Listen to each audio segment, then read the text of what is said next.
స్తోత్రం స్తోత్రం స్తోత్రం స్తోత్రం స్తోత్రం స్తోత్రం స్తోత్రం స్తోత్రం స్తోత్రం స్తోత్రం స్తోత్రం స్తోత్రం స్తోత్రం స్తోత్రం స్తోత్రం స్తోత్రం స్తోత్రం స్తోత్రం.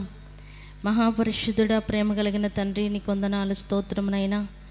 గడిచిన కాలమంతా మీ రెక్కల నీడలో దాచి ఆరోగ్యం ఇచ్చి ఆయుష్కాలమును పొడిగించి ఈ పునరుద్ధాన దినమందు నీ పరిశుద్ధమైన ఘనమైన నామమును స్తుతించటానికి తండ్రి మీ సన్నిధిలోనికి మమ్మల్ని అందరిని కూడా సమకూర్చినందుకు స్తోత్రం చెల్లిస్తున్నాం. కరెంటును, సిస్టమును, వాతావరణాన్ని మీరు స్వాధీనపరచుకున్నందుకు వందనాలు చెల్లిస్తున్నాం. మందిరములో అడుగుపెట్టుచున్న ప్రతి బిడ్డను మీరు ఆశీర్వదించి దీవించండి. కూడి వచ్చిన నీ బిడ్డలందరిని బట్టి నీకు స్తోత్రం అయ్యా. ఇంకా రావాల్సిన బిడ్డలను త్వరగా తీసుకుని రండి. వారి ప్రయాణం అంతట్లో మీరు తోడయ్యుండి క్షేమంగా తీసుకొస్తున్నందుకే స్తోత్రం చెల్లిస్తున్నాం. పాటల ద్వారా, వాయిద్యముల ద్వారా మీ నామానికి మహిమ తెచ్చుకొనండి అయ్యా. నీకు స్తోత్రం నైనా. ఆరాధన ద్వారా మీరే మహిమను పొందండి. సాక్ష్యముల ద్వారా, కీర్తన భాగము ద్వారా అయ్యా మీ నామానికి మహిమ తెచ్చుకోమని ప్రార్థిస్తున్నాం. మందిరములో అడుగుపెట్టుచున్న ప్రతి బిడ్డను మీ ఆత్మ స్వాధీనములోనికి తీసుకునండి అయ్యా. నీకు స్తోత్రమునైనా. నిన్ను స్తుతించి వారు ఆత్మతో సత్యముతో నిన్ను స్తుతించి ఆరాధించుటకు సహాయం చేయండి. మీ దాసుల నోట మీ వాక్కులను ఉంచండి. కూడి వస్తున్న ఒక్కొక్కరితో వాక్యములో నుండి మీరు మాట్లాడండి. మీరు మాట్లాడుచుండగా వినగల చెవి, గ్రహించగలిగిన హృదయం ప్రతి బిడ్డకి మీరు అనుగ్రహించి మహిమను పొందమని ప్రార్థిస్తూ, ఆరాధన ఆది నుండి అంతం వరకు మీరే అధ్యక్షులుగా, ప్రధాన యాజకులుగా, నడిపించే నాయకులుగా మా మధ్యలోనికి దిగి వచ్చి క్రమంగా మర్యాదగా జరిగిస్తూ ఉన్నందుకే నీకు వందనాలు, స్తోత్రం చెల్లించుకుంటూ సమస్త మహిమ, ఘనత, ప్రభావం నీకే చెల్లిస్తూ యేసు నామమున అడుగుచున్నాము తండ్రి, ఆమేన్. దేవుని పరిశుద్ధ నామమునకు మహిమ కలుగును గాక. ప్రతి నెలలో మొదటి ఆదివారం మనం బల్లారాధన అంటాం. రొట్టె ద్రాక్షారసం తీసుకుంటున్నాం అంటాం. ప్రభు బల్ల అంటాం. సంస్కార ఆరాధన అంటాం. ఇదంతా ఏంటంటే యేసు ప్రభు శరీరానికి సాదృశ్యంగా రొట్టె, ఆయన రక్తానికి సాదృశ్యంగా ద్రాక్షారసం అక్కడ పెట్టి ప్రార్థన చేసి ఆశీర్వదించబడిన ఆ రొట్టెను యేసయ్య శరీరం అని తినేసి ఆ ద్రాక్షారసాన్ని ఆయన రక్తం అని తాగుతాం. ఏంటి దీని అర్థం ఏంటి, ఎందుకు అని అంటే ప్రభువు చెప్పాడు, నేను మరలా వచ్చు వరకు ఇలాగా చేస్తూ ఉండమని. చేస్తే లాభం ఏంటంట, ఆ రొట్టె తిని ఆ ద్రాక్షారసం తాగితే అర్థం ఏంటి అని మనం చూస్తే చూడండి ఒకసారి. యోహాను సువార్త 6వ అధ్యాయం 53 నుంచి కొన్ని మాటలు చదివితే కొంత అవగాహన మనకు కలుగుతుంది. యోహాను సువార్త 6:53 వచనం నుండి కిందకి చదువుదాం. కావున యేసు ఇట్లనెను, మీరు మనుష్య కుమారుని శరీరం తిని ఆయన రక్తం త్రాగితేనే గాని మీలో మీరు జీవం కలవారు కాదు. నా శరీరం తిని నా రక్తం త్రాగువాడే నిత్య జీవం కలవాడు. అంత్యదినమున నేను వానిని లేపుతా. నా శరీరము నిజమైన ఆహారమును నా రక్తము నిజమైన పానీయమై ఉన్నది. నా శరీరాన్ని తిని నా రక్తాన్ని త్రాగేవాడు నా యందును నేను వాని యందును నిలిచి ఉందుము. హల్లెలూయా. జీవము గల తండ్రి నన్ను పంపిన గనక నేను తండ్రి మూలంగా జీవించుచున్నట్టే నన్ను తినేవాడు నా మూలంగా జీవించును. ఇదే పరలోకము నుండి ఇదే పరలోకం నుండి దిగి వచ్చిన ఆహారము. పితరులు మన్నాను తినియు చనిపోయినట్టు కాదు. చనిపోయినట్టు కాదు. ఈ ఆహారం తినువాడు ఎల్లప్పుడూ జీవించునని నిశ్చయముగా మీతో చెప్పుచున్నాను నేను. చాలు. హల్లెలూయా. దీని అర్థం ఏంటంటే, ఇది యేసు శరీరం, రొట్టె కాదు, యేసు శరీరం. ప్రార్థన అనంతరం దాని పరిస్థితి మారిపోద్ది. ద్రాక్షారసం కాదు, అది ఆయన రక్తం. ఆయన శరీరం తింటున్నాం, మనం ఆయన రక్తం తాగుతున్నాం. దాని అర్థం ఏంటంటే నిత్య జీవం కలిగిన వారిగా ఉంటున్నాం. మనం ఆత్మలో జీవించటానికి ఆహారాన్ని తింటున్నాం. హల్లెలూయా. రెండవది, ఆయన శరీరం తిని ఆయన రక్తం తాగుతున్నామంటే అర్థం ఆయన యందు మనం ఉంటున్నాం, మన యందు ఆయన నిలిచి ఉంటున్నాడు. హల్లెలూయా, హల్లెలూయా. ఆ రక్తం తాగుతున్నాం, ఆ శరీరం తింటున్నాం అంటే అర్థం ఆయన మనలోనే ఉంటున్నాడు, ఎటు బాటల్లా. మనం కూడా ఆయనలోనే నిలిచి ఉంటున్నాం. హల్లెలూయా. యోహాను సువార్త 15:4 చూద్దాం. యోహాను సువార్త 15:4. నా యందు నిలిచి ఉండుడి. నా యందు మీరు నిలిచి ఉండండి. మీ యందు నేనును నిలిచి ఉండును. మీ యందు నేను కూడా నిలిచే ఉంటా. తీగ ద్రాక్షావల్లిలో నిలిచి ఉంటేనే కానీ, తీగ ద్రాక్షావల్లిలో నిలిచి ఉంటేనే గాని తనంతట తాను ఎలాగూ ఫలింపదో, దానంతట అది ఎలాగైతే ఫలించదో, అలాగే నా యందు నిలిచి ఉంటేనే కానీ, అలాగనే మీరు కూడా నాలోనే నిలిచి ఉంటేనే గాని మీరును ఫలింపరు. మీరు కూడా ఫలింపరు. హల్లెలూయా. మనం ఫలించాలంటే ఏం చేయాలంట? యేసయ్యలోనే నిలిచి ఉండాలంట. హల్లెలూయా. 4 రోజులు నిలిచి ఉండకుండా 4 రోజులు అటు దూరంగా వెళ్ళిపోయి మళ్ళీ 5వ రోజు మళ్ళా వచ్చి అతుక్కొని మళ్ళీ ఫంక్షన్ కనిపోయి 10 రోజులు అటు బయటకు ఉండి ఫంక్షన్ అయిపోయినాక మళ్ళా వచ్చి అతుక్కుని అట్టాగుంటే కుదురుదమ్మా? హల్లెలూయా. ఇది తీగ. హల్లెలూయా. ఇది ఎప్పటి నుంచో ఉన్నది కొమ్మ, ముందు వచ్చిన కొమ్మ ఇది. ఇటు చూడండి, అందరు కింద చూడమాకండి. చాలామంది ముసుగేసుకుని దర్శనాలు ఇప్పుడు చూస్తూ ఉంటారు. ఇటు చూడండి, కింద చూడకాకండి, ఇటే చూడండి. చాలా ముందు పుట్టిన కొమ్మ ఇది. చాలా నుంచి అతుక్కునే ఉన్నది కొమ్మ. హల్లెలూయా. అది తర్వాత వచ్చింది ఈ పక్కది. ఈ కొమ్మ తర్వాత వచ్చింది కాక ఇటు గాలి తోలినప్పుడల్లా ఇది పోయి దానికి తగులుతుంది. దీనికి ఒళ్ళు సేదరగా ఉంది, ఒళ్ళు మండుతుంది, కోపం వస్తుంది. ఏం పొద్దకు వచ్చి తగులుతావు? హల్లెలూయా. తాగలద్దంటే నన్ను తగులుతావింది. గాలి ఇటు తోలినప్పుడు ఏం చేస్తావు? ఈ కొమ్మ కూడా అదే కొద్దిగా వంగేసరికి, ఇది చిన్న కొమ్మ కదా, ఇది బుడిక్కిన వంగి దానికి తగులుతుంది. ఇది దీనికేమో సీదరగా ఉంది. ఈ కొమ్మకేమో సీదర. ఎప్పటి నుంచో ఉన్నా నేను సీనియర్, క్షణాల నుంచి ప్రార్థనకి వెళ్ళే భక్తురాలని నేను. నువ్వు వచ్చి పొద్దాక నన్ను తగులుతావిందిట, నాకు అసహ్యంగా ఉంది, బాగలేదు, తగలగాకు అని అంటుంది. ఎన్నిసార్లు చెప్పినా మళ్ళీ ఏంది, ఏం చేస్తా, గాలి అటు తోలి ఎలాగట్టచ్చి పడ్డా. హల్లెలూయా, హల్లెలూయా. గాలి వీసేళ్ళకి ఈ కొమ్మ వచ్చాడు, దానికి మళ్ళీ వద్దంటే ఎన్నిసార్లు చెప్పాలి, నీకు బుద్ధి లేదో జ్ఞానం లేదో అంటుంది ఈ కొమ్మ. హల్లెలూయా. కాదంటే వద్దంటే మళ్ళా తగులుతావేంది, నన్ను తగలకాక మొదలే సీతరగా ఉంటుంది అయితే నాకు అంటుంది. ఎంత చెప్పినా మాటకు అది తగులుతూనే ఉంటుంటుంది. లాభం లేదు. ఈ కొమ్మ అంటే నాకు గిట్టటంలా సీదరగా ఉంది, అసహ్యంగా ఉంది, రోత. నిన్నగాక మొన్న వచ్చి ఇదేంటి నన్ను తగులుతుంది, అసలుకి ఇక్కడ లాభం లేదు, దీని పక్క నేను ఉండకూడదు అని ఈ కొమ్మ ఏం చేస్తుంది, ఏడు నుంచి తుంచుకొని పోయి ఇక్కడ అతుక్కు నేను ఇక్కడ ఒక్కదాన్ని నేను గంపలు కాయలు కాస్తా అని పోయి ఇక్కడ అతుక్కుంది.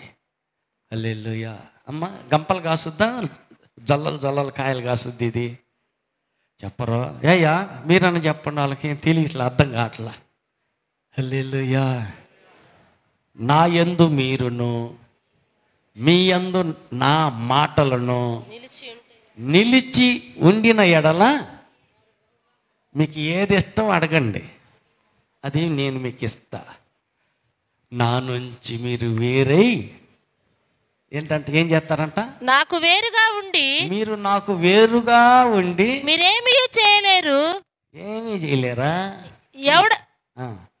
ఎవడైనా నా యందు నిలిచి ఉండని ఎడల, ఎవడైనా నా యందు నిలిచి ఉండని ఎడల వాడు తీగ వలె బయట పారబోయబడి, వాడు ఈ తీగ వలె బయట పారవేయబడి ఎండిపోవును. మనుషులు అట్టి వాటిని పోగు చేసి వాటిని పోగు చేసి అగ్నిలో పారవేతురు, పొయ్యిలో పారేస్తారు. అవి కాలిపోవును. అవి కాలి బూడిద అవుతాయనికి తప్ప దేనికి పనికిరాదు. హల్లెలూయా, హల్లెలూయా, హల్లెలూయా, హల్లెలూయా. ఈ కొమ్మకి చాలా కోపం ఎక్కువ. హల్లెలూయా. పొదాక తగులుద్ది. సారీ అక్క క్షమించు, బల్లారాధన కదా, ఒకరికొకరు సర్దుకుని పోదాం, సారీ క్షమించు అంటుంది. ఎన్నిసార్లు ఎన్ని బల్లారాధనలకి సారీ క్షమించు అంటాం, మళ్ళీ తగులుతాం. హల్లెలూయా. దీనికి కోపం అంటే, మాట అంటే పడే ఇష్టం లేదు. నేను ఒకళ్ళ జోలికి పోను, నా జోలి ఎత్తి ఒప్పుకోను, ఊరుకోను. నేను అసలు దీని ముఖమే చూడకూడదు. నేను దూరంగా పోతా, ఇంకొక చర్చి కన్నా పోతా, ఇంకొక ఊరికన్నా పోతా. నువ్వు ఎక్కడికి పోయినా క్షమించే గుణం లేదు. హల్లెలూయా. నువ్వు అనుకుంటున్న వేరే చర్చికి పోయానంటే ఈ కొమ్మలకి సమాధానపడి షేక్ హ్యాండ్ ఇచ్చి ఐక్యపడి సారీ అని క్షమించుకుని సర్దుకుని పోయి సహనంతో కలిసి ఉండే కంటే వేరై ఎడమై ఇంకో చర్చికి పోతే అక్కడ బహుగా ఫలిస్తా అని నీవు అనుకుంటున్నావు. కానీ ఇక్కడ నీకు అర్థం కావట్లా. ఏంటంట? మొదలైన యేసుతో నీ బంధం ఇక్కడ తెగిపోతుంది. హల్లెలూయా. అంటే పక్కనున్న ఈ బోడి ఈ వ్యక్తి ఏదో అన్నారని, ఏదో చేశారని ఈ వ్యక్తి మీద కోపంతో నువ్వు వేరైపోతే ఎండిపోయి పొయ్యిలోకి పోతుంది తప్ప ఫలితం ఏమి ఉండదు. నువ్వు బహుగా ఫలించాలని నీ తండ్రి ఇష్టం. హల్లెలూయా. నువ్వు బహుగా ఫలించటం నీ తండ్రి ఇష్టం. అయితే మరి ఏం చేయాలంట? నువ్వు నిలిచి ఉండాలా. ఎన్ని వచ్చినా ఒక్కొక్కసారి ఈ కొమ్మతో పాటు ఈ కొమ్మ కూడా వచ్చి పడుద్ది. గాలి గట్టిగా ఈస్తే కొమ్మలన్నీ ఒక పక్కకి ఒరిగి పడతాయి కదా, మొత్తం వచ్చి పైనే పడతాయి. తప్పదు, ఓర్చుకోవాలా, సహించాలా, సర్దుకుని పోవాలా, క్షమించాలా, క్షమాపణ అడగాల, సమాధానంగా ఉండాలా, సహనంతో ఓర్పుతో అంతవరకు సహించాలి, అన్నిటినీ సహించాలి. హల్లెలూయా. క్రైస్తవ లక్షణం ఏంటంట? ఈ లోకరీతిగా చచ్చిపోయాం మనం. చచ్చినోడు ముక్కులు పుల్లబెట్టి పొడు, ఏంద్రా నేను లేచితేనంటే ఊరుకోను అంటాడా? అమ్మ అంటాడా? ఏమన్నా అంటాడా? హల్లెలూయా. చచ్చాడు వాడు, పడిపోయాడు. శవాన్ని గట్టిగా కర్ర తీసుకుని దమ్మ బాదారు. ఏమ్మా ఏమన్నా అంటాడా? హల్లెలూయా. ఒక ఆయన చిల్లర కొట్టు పెట్టి పొగాకు అమ్మేవాడు. ఆయన చచ్చిపోతే శవాన్ని కాల్చమని ఈ కాల్చే వాళ్ళకి అప్పగించారు. అటు ఇటు చూసి నిప్పు పెట్టిన తర్వాత ఈ శవం పైకి లేస్తా ఉందంట. కాలిపోయి ఇది నీలకపోయి మెల్లి పైకి లేస్తుందంట. ఆ కాలుస్తున్న ఒకడే పెద్ద బొంగు ఒకటి తీసుకుని, ఈడు పావలాకి తోటోళ్ళందరూ పొగాకు కాడెత్తంటే ఈడు మరీ మండిచ్చాడు అని కర్ర తీసుకుని బతా ఉన్నాడంట. ఒరి ఊరుకోరా, మెల్లిగట్ట ఒత్తి పట్టరా అని అంటే అవి ఊరుకో. అందరూ పావలాకి పొగ కాడెత్తంటే ఈల ₹10 మండిచ్చాడు, మరి ₹10 తీసుకున్నాడు పొగ కాడకి అని చెప్పేసి కోపంతో ఆ శవాన్ని కొడుతున్నాడు. ఒరే ఎందుకు కొడతావురా అంటాడమ్మా, ఇంకేడనేది చచ్చిపోతే. హల్లెలూయా, హల్లెలూయా. పక్క వాళ్ళతో చెప్పండి, నువ్వు కూడా అట్ట తయారవ్వాలా, సత్యావని గుర్తు పెట్టుకోవాలి. గిచ్చినా లేదు, పొడిచినా లేదు, తన్నినా లేదు, సచ్చినతో శవంతో సమానంగా మారితేనే క్రీస్తులో కొత్త జన్మెత్తావు. ఆమేన్. నా కోపం ఎక్కువ, ఊరుకోను, మాట పడను. హల్లెలూయా. నన్నంటే ఊరుకోనంటే కోపం సావలేదన్నమాట.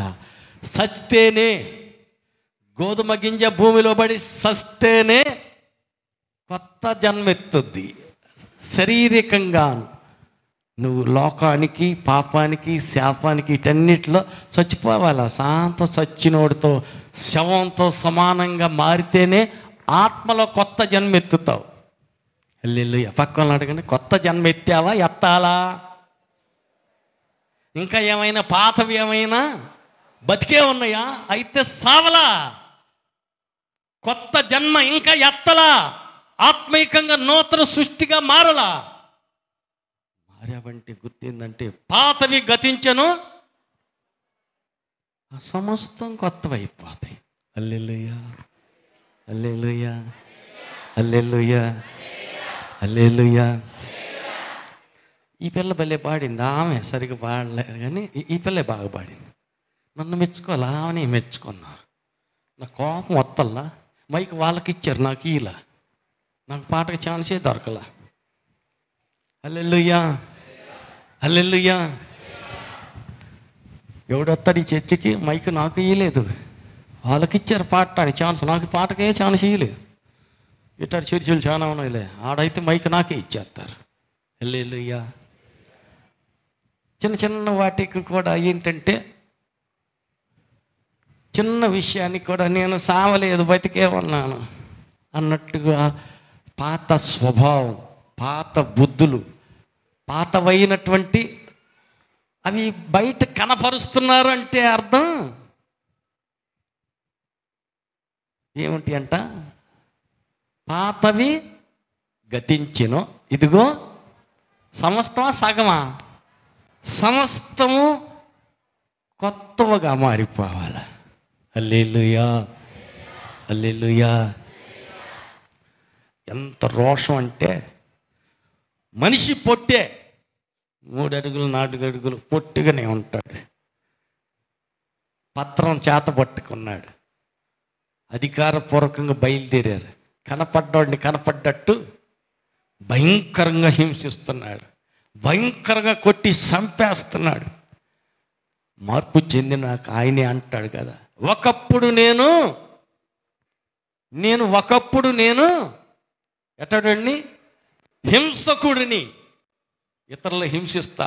ఒకప్పుడు నేను దూషకుడిని, భయంకరుడిని నేను అని పౌలే అంటాడు.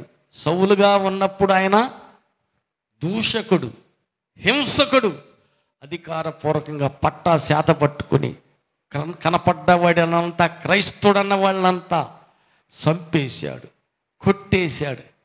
గర్భిణీలని, పిల్ల తల్లులని, ఆడోళ్ళని, మగోళ్ళని చూడకుండా భయంకరంగా హింసించినటువంటి ఆ మహాపౌరుషం కలిగిన ఆ వ్యక్తి ఒకరోజు పట్టుకున్నారు. పౌలుగా మారిన తర్వాత, ఈ సౌలు పౌలుగా మారిన తర్వాత భయంకరంగా కొట్టారు. ఎంత కొట్టారంటే, వీడు చచ్చాడు రా, అయిపోయింది ఈయన పని, ఇంకా తీసేయి అని అంటే కుక్క కట్టినట్టు కాలికి తాడు కట్టి ఈడ్చుకెళ్ళి ఊరు బయట దాకా ఈడ్చుకెళ్ళి, దాకపోదా, గాయాలవ్వవా, రక్తం కారదా? ఎందుకు గారకుండా ఉంటుంది? బతికున్న మనిషి కదా, చచ్చిపోయాడు అనుకుని సావు దెబ్బలు కొట్టారు. ఏమన్నా అన్నాడా? మరియమ్మ ఏమన్నా అన్నాడా? అరే ఏం చేశానంటరా, నేను తప్పు ఏం మాట్లాడారని ఎందుకు నన్ను ఎట్ట కొడుతున్నారు అన్నాడా? అల్లా. హల్లెలూయా. వాళ్ళ నాన్న అంటే గది కొడుకు అనేదానికి ఆయన ఏమన్నాడు? ఆఖరి బొట్టు వరకు రక్తం సిందిస్తే శిలువలో ఉండి ఆయన అంటాడు, తండ్రి మీరేం చేస్తున్నారో ఇలాగ తెలియదులయ్యా, క్షమించు అన్నాడు. హల్లెలూయా. అదే మాట ఊరు బయటికి తీసుకెళ్ళారు. పెద్ద గొట్టేశారు, రాళ్ళ తిప్ప, రాళ్ళు గొట్టేశారు. తల రాయి తీసుకుని కొడతా ఉన్నారు. తల మీద ఒకటి, చెవు మీద ఒకటి, ముక్కు మీద ఒకటి, మూతి మీద ఒకటి, గుండె మీద ఒకటి, పట పట పట చేతులు ఎత్తే ఉంచాడు. చేతులకి ఒకటి తగులుతూనే ఉన్నాయి, దెబ్బమ్మడి దెబ్బ. రక్తం దాని పాత ఏకదారగా రక్తం అంతా కారిపోతానే ఉంది. అటు నుంచి కొడుతున్నారు, ఇటు నుంచి కొడుతున్నారు, నలు దిశల నుంచి రాళ్ళతోటి రువ్వుతా కొడతా ఉన్నారు. రక్తం కారుతానే ఉంది. హల్లెలూయా, హల్లెలూయా. రక్తం కారుతానే ఉంది. ఏం జ్ఞాపకం చేసుకున్నాడు? మా నాన్న, యేసు నాన్న అన్ని దెబ్బలు కొట్టినా ఏమన్నాడు? అంత రక్తం కారినా ఏమన్నాడు? అమ్మ ఏమన్నాడు? తండ్రి వీరేమి చేయిస్తున్నారో వాళ్ళకి తెలియదులయ్యా, క్షమించన్నాడు. నేను ఎవరి బిడ్డని? ఆయన బిడ్డని. ఆ పోలికే రావాలా, ఆ స్వభావమే కనపడాలి, వేరేది కనపడకూడదు. హల్లెలూయా, హల్లెలూయా. కారుతున్న రక్తం వైపు చూడలా, తగులుతున్న రాళ్ళ దెబ్బల వైపు చూడలా. మరి ఏం చూశాడు? యేసుని చూస్తున్నాడు. యేసుని చూశాడు, ఓర్చుకున్న యేసుని చూశాడు, సహించిన యేసు తట్టు చూశాడు. యేసు కనపడుతునేసరికి ప్రార్థన మొదలుపెట్టాడు. ఏమని ప్రార్థన చేస్తున్నాడు? అయ్యా స్టెఫెను ఏమని ప్రార్థన చేశాడు? పక్కలకి పక్క వాళ్ళని అడగండి.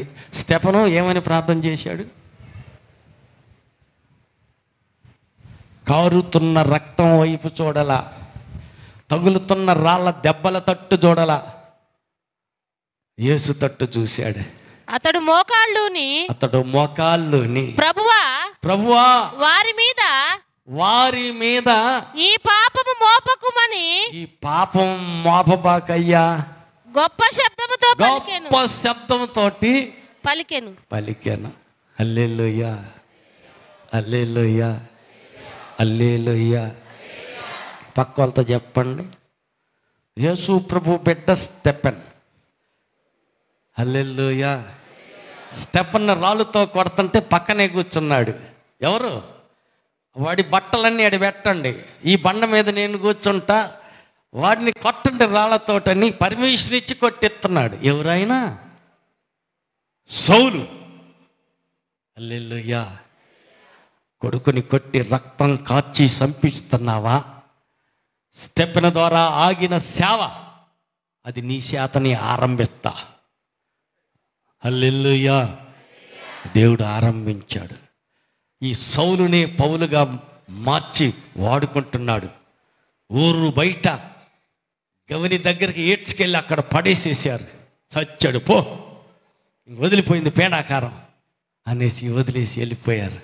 ఇటోళ్ళు అటు పోయిన తర్వాత యేసు రక్తమే జయం, యేసు రక్తమే జయం, స్తోత్రం యేసయ్యా అని లేచి దుమ్ము దులుపుకొని మళ్ళీ పోయి అవతల బజార్లో వాక్యం చెబుతున్నాడు. హల్లెలూయా, హల్లెలూయా. మళ్ళీ వాక్యం చెబుతున్నాడు. అరే బాబు, యేసుని గురించి మాట్లాడొద్దు, యేసు వాక్యం చెప్పొద్దు, అందుకదా నిన్ను సావు దెబ్బలు కొట్టి ఆడ పడేశాం, మళ్ళీ చెబుతున్నావేంది? హల్లెలూయా, హల్లెలూయా. నా కోసం ప్రాణం పెట్టిన ఆ యేసుని గురించి, ఆయన మాట చెప్పటానికి, ఆయన మాట వినటం మంచిదా, ఆయన కంటే మీ మాట వింటమే మంచిదా? మీరే చెప్పండి, ఏది న్యాయమా?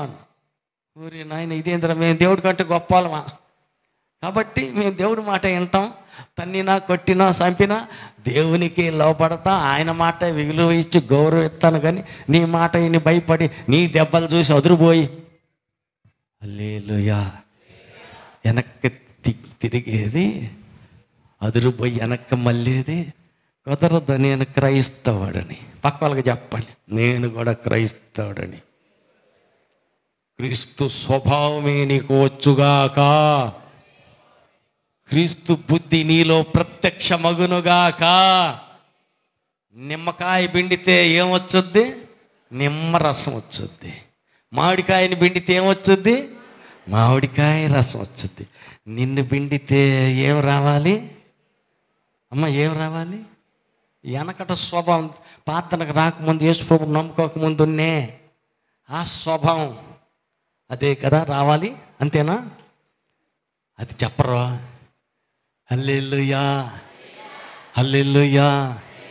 పెరుగువారికి ఏం అప్పగించాడంట? గడ్డం అప్పగించాడు. పిడిగుద్దులు గుద్దువారికి గొద్దండని ఈప అప్పగించాడు. హల్లెలూయా. పక్కలతో చెప్పండి, తన్నే వాళ్ళకి ఈ చెంప కొట్టే వాళ్ళకి ఆ చెంప చూపిస్తున్నావా? ఎదురు తిరిగి నువ్వు ఉండదంతే నేను 4 దంతాను అంటున్నావా? దెబ్బ కొడతావా? నన్ను కొట్టి నువ్వు బతుకుతావా? నీ అంత తేలుస్తా, కావాలంటే కేసు పెడతా అంటున్నావా? అయితే నువ్వు క్రైస్తవుడికి ఇంకా మారలా. క్రీస్తు బిడ్డగా నూతన జన్మ ఎత్తల, పాతవి ఇంకా గతించలా. హల్లెలూయా. పక్క వాళ్ళని అడగండి, నీవు నూతన సృష్టిగా మారావా? మారాలా? క్రైస్తవుడిగా ఎప్పుడు మారుతావు? హల్లెలూయా, హల్లెలూయా, హల్లెలూయా. క్రీస్తులో మనం నిలిచి ఉండాల. హల్లెలూయా.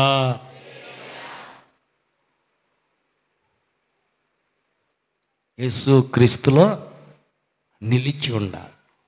నిలిచి ఉండాలంటే ఆ శరీరం తినాల, ఆ రక్తం తాగాల. హల్లెలూయా. పక్కలో చెప్పండి, నాలో యేసు రక్తం ప్రవహిస్తుంది. హల్లెలూయా. నా బ్లడ్ నాది కాదు, యేసయ్యది. యేసయ్య బ్లడ్ అయితే యేసయ్య బుద్ధులే బయటికి కనపడాలా. హల్లెలూయా. వేరే బుద్ధి కనపడుతుందంటే నీలో వేరే బుద్ధి కనపడుతుందంటే నీలో యేసు ప్రభు కాదు, ఎవడో తేడాగాడు ఉన్నాడు. అర్థమవుతుందయ్యా? ఎవడో తేడాగాడు ఉన్నాడు. యేసు ప్రభు కాదు నీలో ఉంది. నీలో యేసు నిలిచి ఉంటే స్టెఫను వలె, పౌలు వలె, యేసు వలె ఏం చేయాలా? తండ్రి మీరేం చేస్తున్నారో వీళ్ళు ఎరగర్లే, క్షమించు తండ్రి. వీళ్ళు చేస్తున్న పాపమే కానీ ఆ పాపం వాళ్ళ మీద మోపవద్దు. అట్టాటి మాటలు రావాలి. రావటం లేదు, వేరే మాటలు వస్తున్నాయి అంటే అర్థం నువ్వు క్రీస్తు సంబంధివి కాదు, నూతన సృష్టిగా మారలా. యేసు నీలో నిలిచి లేడు. హల్లెలూయా. నీ హృదయంలో ఎవరున్నారో దాన్ని బట్టే నీ నోరు మాట్లాడుతుంది. హల్లెలూయా. యేసు ప్రభు ఉంటే యేసు మాటలే వస్తాయి, యేసు స్వభావం కనపడుద్ది, యేసు బుద్ధులే నీలో కనపడతాయి, వేరేదేమి కనపడతావు. దూరం ఎందుకు? దెయ్యం పట్టిన ఒక మనిషిని చూడండి. హల్లెలూయా. ఒకసారి కోదాడ నుంచి తీసుకొచ్చారు, మనం గుడిసెలో ఉన్నప్పుడు. పేరు యాకోబు. కోదాడ బ్రాహ్మణులు బృందావనపురంలో సేవ చేస్తూ ఉండేవాడు. మా క్లాస్మేట్ ఒక అబ్బాయి, బ్రాహ్మణ అబ్బాయి, బాల సుబ్రహ్మణ్యం. అన్న, ఈ దెయ్యం జాలి నేను బాలేను, నా వల్ల కాదు, నాకు భార్య పిల్లలు ఉన్నారు, వీడిని తెల్లారు నేను కాపలా ఏడగాసేది కానీ నీ కాడకు పంపిస్తున్నా, ప్రార్థన చేయండి. సరే పంపి బాలు అన్న. పంపించాడు. హల్లెలూయా. ఏం సంగతి, పరిస్థితి ఏంటయ్యా అంటే, అన్న బాలసుబ్రహ్మణ్యం గారి దగ్గర తీసుకెళ్తే ఈ దెయ్యం పట్టింది, నీ భార్యకి ఆదామన్న కాడికి తీసుకుపోమన్నాడు, తెచ్చానన్నా అని. సరే ప్రార్థన చేసి నేను ఇటు బయటకు వచ్చా. కొద్దిసేపు ఆగిన తర్వాత కూర్చున్న భర్త దట్టగానే ఉన్నాడు. ఈ పిల్ల చూస్తే బక్క పీసాల ఏలిడంతే ఉంది. కూర్చుని బాసిపట్లు వేసుకుని ముచ్చటగా భద్రంగా కూర్చున్నాడు. ఎప్పుడు భార్యకి భర్తకి వ్యతిరేకంగా నోరు తెరవదు, ఎందుకంటే కదిలాడితే తంతాడు ఆయనకు, అంత కోపదారి. అలాంటి వాడు బాసిపట్లు వేసుకుని భద్రంగా కూర్చున్నాడు. హల్లెలూయా. నెత్తిన కాలు పెట్టి తంతుంది. ఏంటమ్మా ఏం చేస్తున్నావు నువ్వు? నేను తన్నితే ఒక తనుకే తునిగిపోతావే, ఎందుకే నన్ను ఇట్టదంటున్నావు? పాపం ఏం మాట్లాడట్లా, ఏం అర్థం కాక మెల్లిగి లేచి నా దగ్గరికి వచ్చాడు. అన్న, ఆ పిల్ల తంతుందన్న నన్ను. హల్లెలూయా, హల్లెలూయా, హల్లెలూయా. ఏమ్మాయి తన్నావా? నేను ఇప్పుడు తన్నా? నేను తనలేదు. నేను ఎందుకు తన్నా? ఎటదంతా నేను ఇప్పుడు తన్నానంటాయా? హల్లెలూయా. అంటే దయ్యం ఆ ఒంట్లోకి వచ్చేసరికి భర్తను కాలుతోటి తంతుంది. ఇప్పుడు దెయ్యం బయటకు పోయినాక నేను ఎప్పుడు తన్నా నిన్న? నిజం అనుకుంటా, రూరుకు అట్టెందుకు చెబుతావు? నేను తన్నాను నిన్ను. వాళ్ళేవాడు నన్ను మక్కిలు ఎరగొడుతున్న మా ఆయన. నేనేం తనలా. ఈ ఒంట్లో ఉన్న దెయ్యం ఉన్నదే, ఆ దెయ్యం ప్రభావం చేత దెయ్యపు బుద్ధులు బయటపడి భర్తను తంతుంది. హల్లెలూయా, హల్లెలూయా. ఆ దెయ్యం వదిలిపోయింది. హల్లెలూయా. తర్వాత పరిస్థితి ఏందయ్యా అంటే, చివరికి మళ్ళీ యాకోబు తగ్గిపోయింది, ఇంటికి వెళ్ళిపోయాడు. కొన్నాళ్ళ తర్వాత మళ్ళీ వచ్చాడు. యాకోబుని తీసుకుని వాళ్ళ భార్య వచ్చింది. ఏంటమ్మాయి అంటే, అన్నా మా ఆయనకి దయ్యం పట్టిందన్నా. హల్లెలూయా. ఇదేంటి యాకోబు, నీకెందుకు వచ్చింది దయ్యం అంటే, ఏం లేదన్నా, మాకు ఒక పెండు ఉన్నాడు, మా ఆడవాళ్ళు బాగుంటుంది సక్కందని చూసి వచ్చినప్పుడు అన్న అన్న అంటానే ఉంటుంది. వాడికి టిఫిన్ టైం వస్తే టిఫిన్ పెడుతుంది, అన్నం టైం వస్తే అన్నం పెడుతుంది, ఇద్దరు కలిపి పెడుతుంది. నాతో పాటు వాడికి పెడుతుంది. తింటానే బాగానే వచ్చాడు. చివరికి ఆ పిల్ల మీద కన్నేసి వశపరుచుకోవటం కోసమని నన్ను మైండ్ లేకుండా చేయాలని చెప్పి చూసి ఊరు బయట చెరువు దాకా తీసుకెళ్ళాడు. వెళ్తా ఇద్దరం కలిసి వెళ్తున్నాం. వెనక్కి తగ్గాడు. ఏంది వెనక్కి తగ్గాడంటే, రారా అంటే వత్తనాలు పద అని వెనకాలకు వచ్చి ఈపు మీద పటానొక్క దెబ్బ కొట్టి ఉలిక్కి పడ్డా. అక్కడి నుంచి ఆవరించింది. వాడు శాతపడి చేశాడన్నా నాకు. సరే కానీ ప్రార్థన చేసిన తర్వాత శాతపడి వదిలిపోయింది, బాగైపోయింది. చర్చి మానుకోవద్దు, ప్రార్థనకి వెళ్ళు. నమ్ముకుంటానన్నా, చర్చి విడిచిపెట్టనన్నా, దేవుని కృపలో ఇంటికి వెళ్ళిపోయి అక్కడ ఒక ట్రైనింగ్ క్లాసులు జరుగుతుంది. ఇంటికి వెళ్ళిపోయి బైబిల్ ట్రైనింగ్ తీసుకొని పాస్టర్ అయ్యాడు. చప్పలు కొడదాం. హల్లెలూయా. దయ్యం మనిషిలో వచ్చినప్పుడు ఆ దయ్యపు శాస్త్రలే చేస్తుంది, ఆ దయ్యపు పలుకులే పలుకుతుంది, ఆ దయ్యపు తిండే తింటుంది. అదేంది? అవును, హల్లెలూయా. మామూలుగా మన పొట్ట తాగితే ఎన్ని తాగుతామ్మా? శివలింగమ్మ, పొట్టకి ఎన్ని మంచులు తాగుతావు? బకెట్ తాగుతావా? మరి ఎన్ని తాగుతావు? ఒక లీటర్ తాగుతావా? ఎత్తి పట్టటం. 3 బకెట్లు నీళ్ళు, బొంగలు, అల్యూమినియం బొంగ ఉంటల్లా, అది ఎత్తిపోతే 3 బొంగల నీళ్ళు దోశలతోటి ఎటు పోతుంటే తాగుతా 3 బొంగల నీళ్లు తాగాడు. అదేంది? పొట్ట చెరువాది పట్టింది. ఏంది అది? అది ఎద్దంట. 3 బొంగలు నీళ్ళు తాగేసి ఈ పొట్ట పగిలిపోవాలి కానీ నీళ్ళు పోతే బాగానే ఉందాం. ఇది ఏంటరా నాయన? అదే దెయ్యపు తిండి, దెయ్యపు తాగుడు అంటల్లా, అదే మరి పరిస్థితి. హల్లెలూయా, హల్లెలూయా. ఆ దెయ్యం ఉన్నప్పుడు దాని పరిస్థితి, దాని స్వభావాలు, దాని బుద్ధులు బయటకు కనపడతాయి. హల్లెలూయా, హల్లెలూయా. దూరం ఎందుకు? వాళ్ళ ఆయన 10 రూపాయలు పనికి పంపడం, ఎప్పుడు చెయ్యి చేసుకోడు, కొట్టడు, తిట్టడు. హల్లెలూయా. కొట్టేవాడు కాదు, పనికి పంపేవాడు కాదు, బాగా ప్రేమగా చూసుకునేవాడు. పరిస్థితి బాగా లేకపోతే, నాన్న మా ఆయనకి బాగలేదు, తేడాగా ఉందరా అంటే వాళ్ళ నాన్న కూడా వచ్చాడు.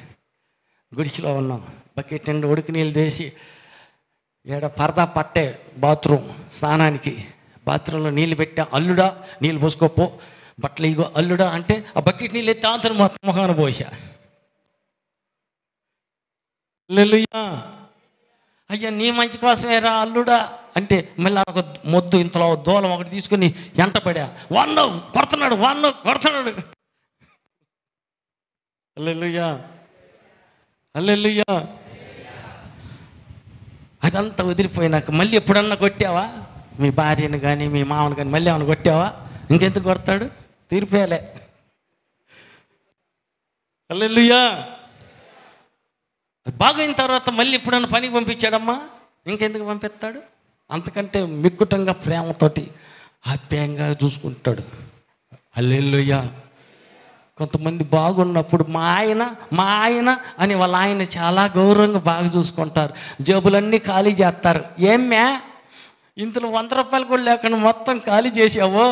అయ్యో నీకేం తెలుసు, కూరగాయలు ఏంటి, పిల్లల ఖర్చులు ఏంటి, నేనే తీసేలే మొత్తం. హల్లెలూయా. ఒక 10 రూపాయలు అన్నయ్య టీ తాగొత్తా అర్రబాకు, ఎన్ని ఖర్చులుంటే. హల్లెలూయా. ఆ మనిషికి బాగలేదనుకో, సుభాషినిలాగా పట్టించుకొని పూర్తిగా తగ్గిందాకా జాగ్రత్తగా చూసేవాళ్ళు ఉన్నారంటావా? మీ అంతరాత్మకు మీకే తెలుసు. హల్లెలూయా. మా ఆయనకు బాగలేదు అని తెలిస్తే పొలం పోకుండా కనిపెట్టుకుని టయానికి అంత అన్నమో, కొద్దిగా టీ నీళ్ళో, కొద్దిగా ఇడ్లీనో, కొద్దిగా కాయ పండో ఏదన్నా తెచ్చి తినయ్యా, మామయ్య తినయ్యా, బావయ్య కొద్దిగా నోతిరవయ్యా, ఇదిగయ్యా నీళ్ళు పోతానయ్యా, ఇదిగో హల్లెలూయా ముద్దుడుతానయ్యా అని చేసేవాళ్ళు చెప్పరు. ఇంకా మీకే తెలియాల. హల్లెలూయా. తలకాయ లేకపోతే మెడకాయకి విలువే లేదు. హల్లెలూయా. మనిషి మొత్తానికి తలకాయ ఎంత ముఖ్యమో నీ భర్త అంత ముఖ్యం. కాబట్టి గుర్తుపెట్టుకోండి. ఆమేన్.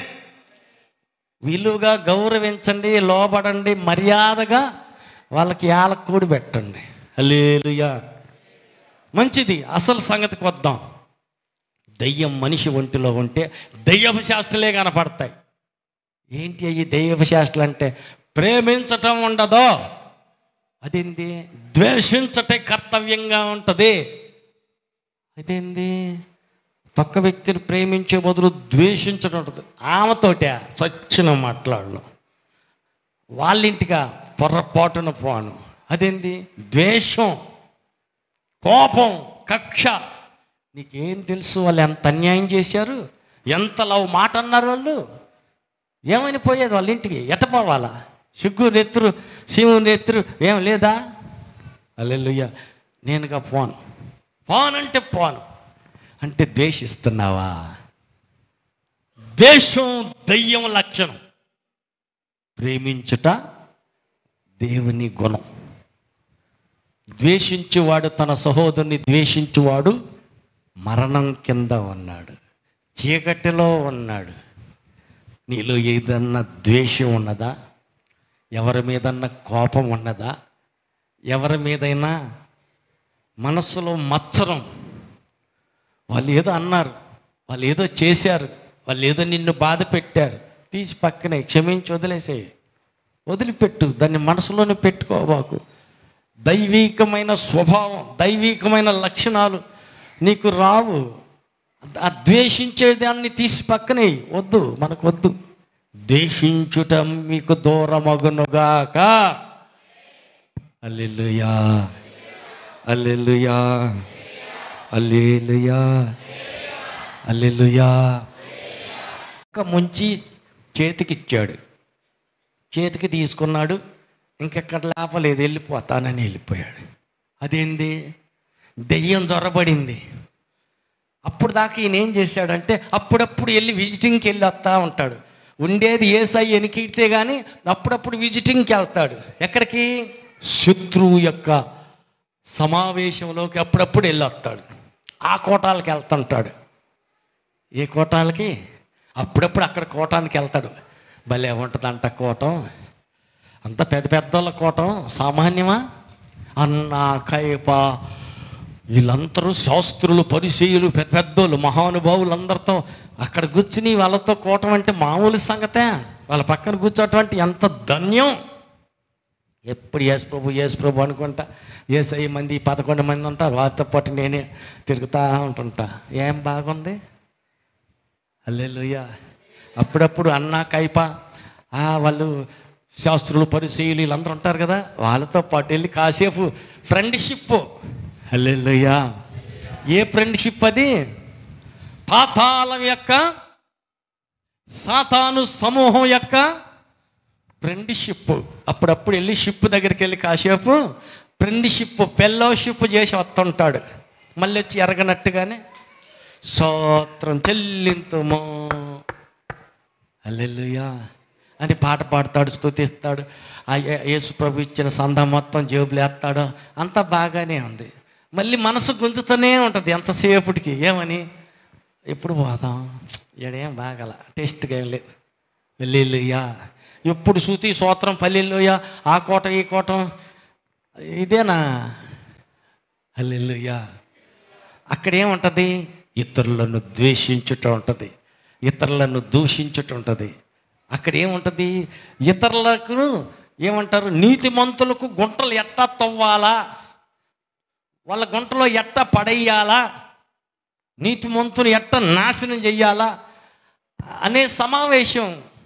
అట్లాంటి సలహాలన్నీ ఒక్కొక్కళ్ళ సలహాలు చెబుతుంటే అసలుకి ఏం ఐడియాలు రా అబ్బా, మామూలు తెలివితేటలు కాదు, మామూలు ఐడియాలు, కొంపలు ముంచే ఐడియాలు, మామూలు తెలివితేటలు కాదు.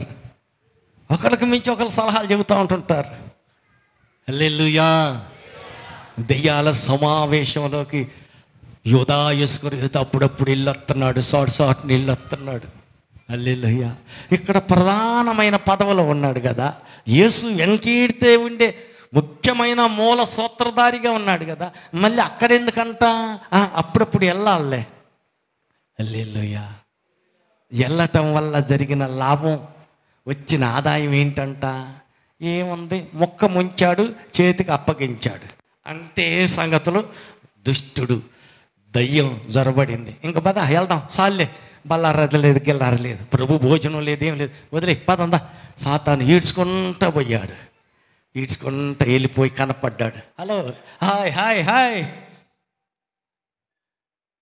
ఏంట్రా వచ్చావు బాయ్? వచ్చావు, ఎంత మంచోడు అయ్యా నువ్వు, వాళ్ళు ఎవరు రారు, నువ్వు బాగా వస్తావు, నువ్వంటే మాకు చాలా ఇష్టం రా. సంగతి ఏంది?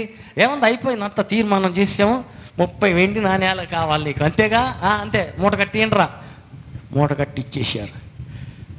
ఏంటి సంగతిలో? ఎక్కడ పట్టిస్తావు? ఈరోజు గెత్సేమనీలో ప్రార్థనకి వెళ్తారు, వాళ్ళు మాట్లాడుకున్నారుగా, ఇక్కడ సంగతులు అక్కడ, అక్కడ సంగతి ఎక్కడ, చెప్పటమేగా నా పని. గెత్సేమనీలో వాళ్ళు ప్రార్థనకి వెళ్దాం అనుకుంటున్నారు, వాళ్ళు అక్కడ దొరుకుతారు, ఆడకు బాదాం పండి. హల్లెలూయా. డబ్బు సంచి చిక్కింది, జాగ్రత్తగా జేబులో పెట్టుకున్నాడు, అదుని కోసం చూస్తున్నాడు. బల్లారాధన అయిపోయింది, నేరుగా వెళ్ళిపోయి గెత్సేమనీలో ప్రార్థనలో కూర్చున్నారు. హల్లెలూయా, హల్లెలూయా. చెమట రక్తపు బిందువులా ఒక్కొక్క బొట్టు పడతా ఉంది. యేసు ప్రార్థన చేస్తున్నారు. మళ్ళా వచ్చి, అయ్యలారా, గంట అయినా గడి అయినా నాతో మెలకుగా ఉండి ప్రార్థన చేయలేరా? శోధనలో ప్రవేశించుకున్నట్టు మెలకుగా ఉండి ప్రార్థన చేయండి అని చెప్పేసి మళ్ళా వెళ్ళి మళ్ళీ ప్రార్థన చేస్తున్నాడు. మళ్ళా వస్తే చూస్తే మళ్ళీ నిద్రైపోతున్నారు. మళ్ళీ వీళ్ళు నిద్రపోతుంటే ఇంకా సార్లే, టైం అయిపోయింది. వాడి దగ్గరకు వచ్చాడు, లేండి పోదాం, లేపాడు. హల్లెలూయా. అంతలేకి వచ్చాడు. ప్రభువా ఏమంటున్నాడు? యోధా దగ్గరికి వచ్చేసాడు. వదకుడా అని చేయి తీసి ముద్దు పెట్టుకున్నాడు. టక చుట్టూ అందరు గుంపు కూడారు. హల్లెలూయా. అందరూ ఒకే రకంగా ఉంటారు, అంగీలు వేసుకుని. వీళ్ళు యేసు ప్రభు ఎవరో, పేతురు ఎవరో, యోహాన్ ఎవరో, యాకోబు ఎవరు, ఏం గుర్తుపడతాం? నేను ఎవరినైతే ముద్దు పెట్టుకుంటానో, చేయి తీసుకుని ముద్దు పెట్టుకున్నవాడు ఆయనే యేసు ప్రభు, పట్టుకోండి అని ముద్దు బట్టి అప్పగించేసాడు. హల్లెలూయా. అప్పగించాడే కానీ అవతలకి వెళ్ళి ఏమన్నా మనశ్శాంతిగా ఉన్నాడా? లేదు. జేబులోకి డబ్బులు వచ్చినాయి కానీ, రక్తాపరాధపు సొమ్ము చేతికి వచ్చిందే కానీ నెమ్మదిగా ఉన్నాడా? లేదు. ఎందుకని? గండిలో జొరబడింది దెయ్యం, యాదవ డబ్బులు. ఎలా ఉంటాయి రేపు? డబ్బులు కాదు ముఖ్యం, నీకు దేవుని సహవాసం ముఖ్యం. వచ్చింది కానీ నెమ్మది ఉందా? లేదు. సంతోషం ఉందా? లేదు. ఆనందం ఏమీ లేదు. మరి ఏం వచ్చింది? కలవరం వచ్చింది, భయం, టెన్షన్గా ఉంది. నీతిమంతుని రక్తాపరాధం ఇది నాకొద్దు. ఇంతకాలం యేసుతో స్నేహం చేసి ఎన్నో అద్భుతాలు చూసిన నాకెందుకు ఈ పోడు బుద్ధి పుట్టింది? ఆ దయ్యానికి నేనెందుకు స్థానం ఇచ్చాను? డబ్బు కాసిపడి కదా. ధనము సమస్త కీడులకు మూలం. పక్క వాళ్ళతో చెప్పండి ఏమని? డబ్బు అన్ని కీడులకు మూలం. దేవుని కంటే ఎక్కువ డబ్బును ప్రేమించావా పోతావు పరలోకానికా పాతాళానికా? హల్లెలూయా. పక్క వాళ్ళకి చెప్పండి జాగ్రత్తగా. పొరపాటుకు నేను చెప్పినట్టు చెప్పకుండా పక్క వాళ్ళకి చెప్పండి. దేవుని కంటే ఎక్కువ డబ్బును ప్రేమించావా ఈడ్స్కి వెళ్తుంది. ఎక్కడికి? బారు టికెట్ పాతాళానికి. నువ్వు పాతాళానికి పోతావా పరలోకానికి వస్తావా? అడగండి పక్కన వాళ్ళు అడగండి.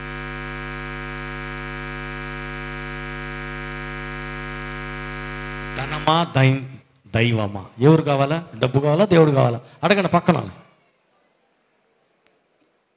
హల్లెలూయా, హల్లెలూయా, హల్లెలూయా. డబ్బుని ఎక్కువ ప్రేమించమాకండి. డబ్బులు లేకుండా పనులు ఎట్ట అవుతాయి అన్న? హల్లెలూయా, హల్లెలూయా. అవసరాలకు డబ్బులు అవసరమే కానీ దాని మీద ఎక్కువ ధ్యాస పెట్టబాకు. అది ఏడ్చుకెళ్తుంది నిన్ను. నువ్వు వెళ్ళాలనుకున్న చోటకు బదులు ఇంకొక వేరే చోటకు తీసుకెళ్తుంది. అందుకని దాని మీద దృష్టి పెట్టబాకు. హల్లెలూయా, హల్లెలూయా. దాని మీద మనస్సు ఉంచమాకండి. వద్దు. నీ అవసరం కోసం ప్రార్థన చేయి.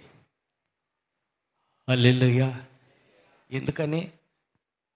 ఒకసారి దేవదాసయ్య గారు, పెద్ద కాకాని దేవదాసయ్య గారు, ఒక పరిచారకుడు ఉన్నాడు.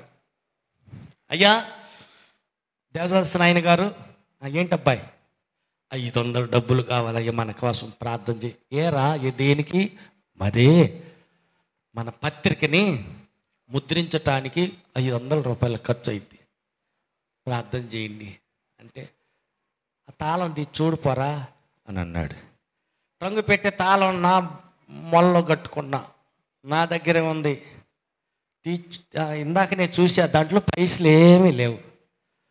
అందుకని నువ్వు ప్రార్థన చేయమని చెబుతున్నా. సరేలే కానీ ట్రంగు పెట్టి తీసి తాళం తీసి చూడిపో అన్నాడు. వెళ్ళి ట్రంగు పెట్టి చూస్తే 1000 రూపాయలు. హల్లెలూయా. నాయనా తాళం నా కాడే ఉంది, ఇందాక చూసింది నేనే, ఇప్పుడు చూసింది నేనే. 1000 రూపాయలు వచ్చినాయి నాయన, నీకు ఎంత కావాలయ్యా? 500 అయితే సరిపోదు. సరే తీసుకో. 500 తీసుకెళ్ళాడు. ఆ ప్రింటింగ్ ప్రెస్ వాళ్ళ దగ్గర ఇచ్చేసాడు. మళ్ళా వచ్చాడు. డబ్బులు ఉన్నాయిగా 500. దాంతో ఎట చేద్దాం? ఏం కొందాం? ఎక్కడికి వెళ్దాం? దేనికి వాడదాం? ఏం చేస్తే బాగుంటుంది ఆలోచిస్తున్నాడు. హల్లెలూయా. డబ్బులు ఉన్న కాడ నుంచి ఏమైందంట, మనస్సు లాగుతూ ఉంటుంది. ముక్కు బేసర కొందామా, చెవు కమ్మలు కొందామా? డబ్బులు ఉన్నాయి కదా, ఉన్నాయి కాబట్టి ఏం చేస్తే బాగుంటుంది? పట్టుకోక కొందామా? ఇంకేంటిదమ్మా? హల్లెలూయా. శివమ్మ ఇంకేమేమి వస్తాయి ఐడియాలు? ఒక అరెకరం అన్న కొందామా? లేకపోతే ఇంకేం చేద్దాం? డబ్బులు ఉన్నాయి కాబట్టి చేతిలో డబ్బులు ఉన్న కాడ నుంచి ఏమంటారు? హల్లెలూయా. మీకు ఐడియాలు రావట్టుకుంది. చేతిలో డబ్బులు అంటే బెదర్లు అడుగుతా ఉండు. హల్లెలూయా. చేతిలో డబ్బులు ఉన్నాయి, అవసరానివన్నీ తీరిపోయినాయి, కావాల్సినవన్నీ కొన్నాం, అంతా అయిపోయింది. డబ్బులు మిగిలిన కొంచెం డబ్బులు ఉన్నాయి. అయ్యా చేతిలో డబ్బులు ఉంటే ఏం చేద్దాం అనిపిస్తుంది. ఏమన్నా వస్తాయి? ఐడియాలు వస్తాయా? ఆలోచన. ఏం చెప్తే బాగుండు, ఎక్కడికి వెళ్తే బాగుండు, ఏది కొంటే బాగుండు. హల్లెలూయా. బిర్యానీ తింటే బాగుంటుందా? డబ్బులు లేకపోతే ఇడ్లీలు దోశలు అంతే కదయ్యా. పానీపూరీలు ఏయో తక్కువ ఖర్చులో. డబ్బులు ఉన్నాయి కదా, చేతి నిండా డబ్బులు ఉన్నాయి కాబట్టి వేసాయి. ఏం సురేష్ ఏం వేయాలంట? బిర్యానీ కొట్టు చూడు. హల్లెలూయా. లేకపోతే ఏదన్నా పెద్ద మరిన్ని ఉన్నాయి డబ్బులు, దానికి తగ్గదానికి ఏదైతే ప్లాన్ బాగుంటుందా, రకరకాల ఆలోచనలన్నీ వస్తుంటాయి. హల్లెలూయా. 100 రూపాయలు ఇచ్చేస్తే పిల్లోడికి కొనుక్కోమని ఏమొస్తాయి ఐడియాలు? 5 రూపాయలు అయితే చాక్లెట్ ఏదో కొంటాడు. చదువుకొని పోతున్నావు, 100 రూపాయలు ఇచ్చేళ్ళకి వాడికి ఏం చేయాలి అర్థం కావట్లా. 100 రూపాయల వామ్మో, 100 రూపాయలకు ఒక బుట్టి వచ్చిందిగా, క్వార్టరా, రైట్ క్వార్టర్ కొట్టేస్తా. హల్లెలూయా, హల్లెలూయా. పక్కలకి చెప్పండి, పిల్లలకి డబ్బులు కొనుక్కోవటానికి ఎంత ఇస్తున్నావు? హల్లెలూయా. మరిన్ని డబ్బులు ఇచ్చి మరణానికి అప్పగిస్తున్నావా? హల్లెలూయా. అదేంటి? అవును, వాడికి 100 రూపాయలు ఇస్తే వాడికి ఏం అర్థమైంది? చిన్న పిల్లోడు కదా. చాక్లెట్ కొందాం, బిస్కెట్ కొందాం, గొట్టం ప్యాకెట్ తీసుకుందామని వాడికి రావు. 100కి తగ్గ ఆలోచనలు వస్తాయి. సారాయి బుడ్డి అయితే వస్తుంది కదా, వేసేద్దాం. ఒకరోజు అలవాటు పట్టి రుచి బాగుంది, ఇది భలేగా ఉందే, అమ్మో ఇవాళ 100 కాదు కానీ 500 ఇయ్యా. హల్లెలూయా. మా కొండే బంగారపు కొండే. హల్లెలూయా. 500 ఏంది నాయన, 1000 ఇస్తా, కొడుకా తీసుకో. హల్లెలూయా, హల్లెలూయా. 100 ఇచ్చి 1000 ఇచ్చి పిల్లల్ని పాతాళానికి పంపిస్తున్నావు. పాడు అలవాట్లకు దారి తీస్తుంది. వారి నాశనానికి, నరకానికి పోవటానికి కారణం నువ్వే. పక్కలకి చెప్పండి, కంటమే కాదు పిల్లలు పెంచడం కూడా నేర్చుకో. వాళ్ళు మేలు కోరుకో, వాళ్ళు సాగు కోరబాకు. నువ్వు అనుకుంటున్నావు ప్రేమ, అయ్యా నా పిల్లోడంటే ఎంత ప్రేమ. హల్లెలూయా, హల్లెలూయా. కావలసిన ఏదో ఇంట్లో వండి పెట్టు, కాయలో పండ్లో ఏదో వాళ్ళకి కావాల్సిన ఏదో వండి పెట్టు, కడుపు నిండా తినబెట్టు. హల్లెలూయా. చేతి నిండా డబ్బులుంటే వేరు ఆలోచనలు వస్తాయి. అంతే కదయ్యా, బ్రదర్లో చెప్పరండి.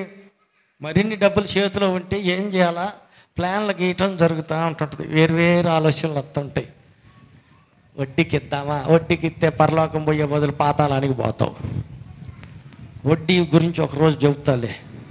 రెఫరెన్స్తో సహా మొత్తం ఎత్తా. చదువుకొని ఇంటికి పోయినాక మర్యాదగా వడ్డీకి ఇచ్చిన డబ్బులు వసూలు చేసుకుని ఇంక అడగద్దు, నేను ఇయ్యను, ఇస్తే ఏదైనా బదులు అడిగితే ఇస్తా, లేకపోతే నేను వడ్డీగా 10 పైసలు కూడా ఇయ్యనని చెప్పేసి మార్చుకుంటారో. మన నుంచి నేను పాతాళం పోయా సచ్చేదాకా వడ్డీకి ఇస్తానంటారో మీకు తర్వాత అర్థమవుతుంది. ఆ రెఫరెన్స్లన్నీ మీకు చెప్తా వివరంగా ఒకరోజు. వద్దు, డబ్బులుంటే ఒక వస్తువు కొనుక్కో, 1 ఎకరం పొలం కొనుక్కో, ఇంకొక 2 బర్రెలు కొనుక్కో, ఇంకొక ట్రాక్టర్ కొనుక్కో, ఇంకేదైనా చేసుకో. అనవసరంగా వడ్డీకి ఇస్తే వాడు ఏడుస్తా ఇస్తాడు నీకు వడ్డీని. ఆ ఏడుపు దగ్గర నువ్వు ఎందుకు పోవాలా? వద్దు, మనకెందుకు, ఈకూడదు. బైబిల్ లెక్క ప్రకారం వడ్డీకి ఈకూడదు.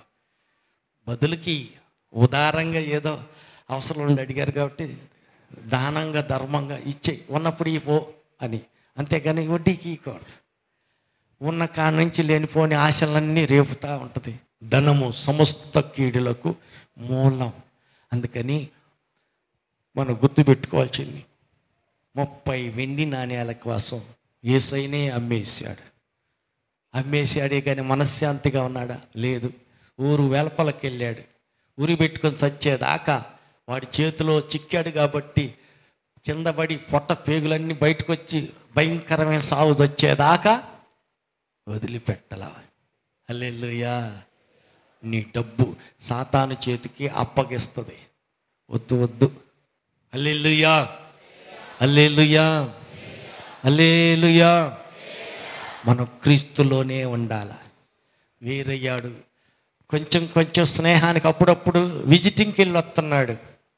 యోధ అప్పుడప్పుడు అన్న కైప వాళ్ళ సమావేశంలోకి, వాళ్ళ శత్రువులని తెలుసు, ఎట్టకేలకు యేసయ్యని సిలువేసి చంపాలని ఉన్నారు తెలుసు. మరి అలాంటి శత్రువుల చేతిలోకి వెళ్ళి నీకెందుకు పని? అవసరమా? ఎవరితో స్నేహం చేస్తున్నావో, ఎవరితో సహవాసం చేస్తున్నావో, ఎవరి పక్కన కూర్చుంటున్నావో, వాళ్ళు ఏది మాట్లాడుకుంటున్నారో నీ చెవుని ఏమో పడుతున్నాయో విను, అర్థం చేసుకో. దుష్టులకు దూరంగా ఉండు. హల్లెలూయా.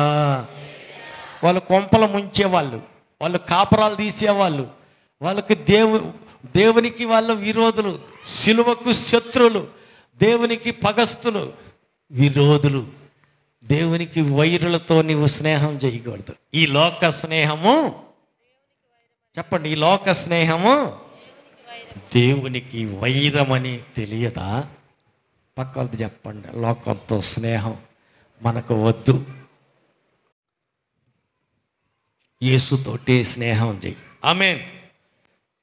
బల్లారాధన తీసుకోవటం వల్ల, రొట్టె ద్రాక్ష రసం తీసుకోవటం వల్ల ఏం జరుగుతుందంట? రొట్టె రసం తీసుకోవటం వల్ల నువ్వు యేసులోని నిలిచి ఉంటావు. నీలో యేసు ప్రభు నిలిచి ఉంటాడు. ఆయనలోనే నిలిచి ఉంటే నువ్వు బహుగా ఫలిస్తావు. ఆయన నుంచి వేరయ్యావంటే యోధాలాగా సింహాసనాన్ని కోల్పోయాడు, పరలోకాన్ని కోల్పోయాడు, తన ఇల్లు పాడు దెబ్బగా మారిపోయింది. తనకు ఎంత సేవ చేశాడే యేసు ప్రభుతో 3.5 సంవత్సరాలలో యేసును అంటి పెట్టుకుని ఎంత పరిచర్య చేశాడే, ఎన్ని అద్భుతాలు చూశాడే. ఏమైంది? తన సేవ అంతా, పరిచర్య అంతా ఏమైపోయింది? వృధాగా అనవసరంగా పాతాళానికి వెళ్ళిపోయాడు. అతను అపోస్తులుడు. హల్లెలూయా. 12 మందిలో ఒక అపోస్తులుడు ధనం ఆశపడి పోగొట్టుకున్నాడు. వెళ్ళకూడదు మనం. హల్లెలూయా. ఈ లోక స్నేహం దేవునికి విరోధం. లోకంతో మనకు స్నేహం వద్దు. లోకం అంటే నేత్రాశ, శరీరాశ, జీవపు డమ్ము, అదే లోకం. ఆ లోకంతో మనకు స్నేహం వద్దు వద్దు. యేసయ్యతోటే స్నేహం కావాలా, యేసయ్యలోనే ఉండాలా. యేసయ్యలోనే ఉండాలంటే ఆయన అంటాడు కదా, ఏమని? యోహాను సువార్త 10వ అధ్యాయంలో మనం అక్కడ చదువుతాం, నా గొర్రెలు నా స్వరాన్ని వింటాయి, అవి నన్ను వెంబడిస్తాయి. హల్లెలూయా. నేను వాటిని నడిపిస్తా, అవి నా చేతిలోనే ఉంటాయి. ఆమేన్. ఎప్పుడైతే మనం యేసయ్య గొర్రెలమై ఆయన దొడ్డిలో చేరామో ఆయన స్వరం వినాల. వద్దు అన్నాడు దేవుడు, అట్టయితే వద్దు. దేవుడు చెయ్యి అన్నాడు, చేసేయి, కష్టమైనా సరే చేసేయి. నువ్వు యేసయ్యనే వెంబడించాల. ముందీటిది యేసయ్య, వెనకాల నువ్వు నడుస్తూ ఉండు. ఆయన ఎక్కడికి వెళ్తే అక్కడికి నిన్ను నడిపిస్తాడు. హల్లెలూయా. వేరే ఎవరిని వెంబడించగాకు, వేరే ఎవరు ఎనికిడితే పోమాకు. వేరే అలవాట్లు, వేరే ఆలోచనలు, వేరే చోట వేరే వాళ్ళ యొక్క ఐడియాల కోసం ఎక్కడికి వెళ్ళొద్దు. నీకు ఏదన్నా కావాలా విచారించు, యేసయ్య దగ్గరే విచారించు. సమయోచితమైన ఆలోచన చెబుతాడు, సరైన మార్గం చూపిస్తాడు. ఏ టయానికి ఏ సహాయం కావాలో ఆ సమయానికి ఆయనే సహాయం చేస్తాడు. హల్లెలూయా. హల్లెలూయా. ఐడియా వచ్చింది పాపం.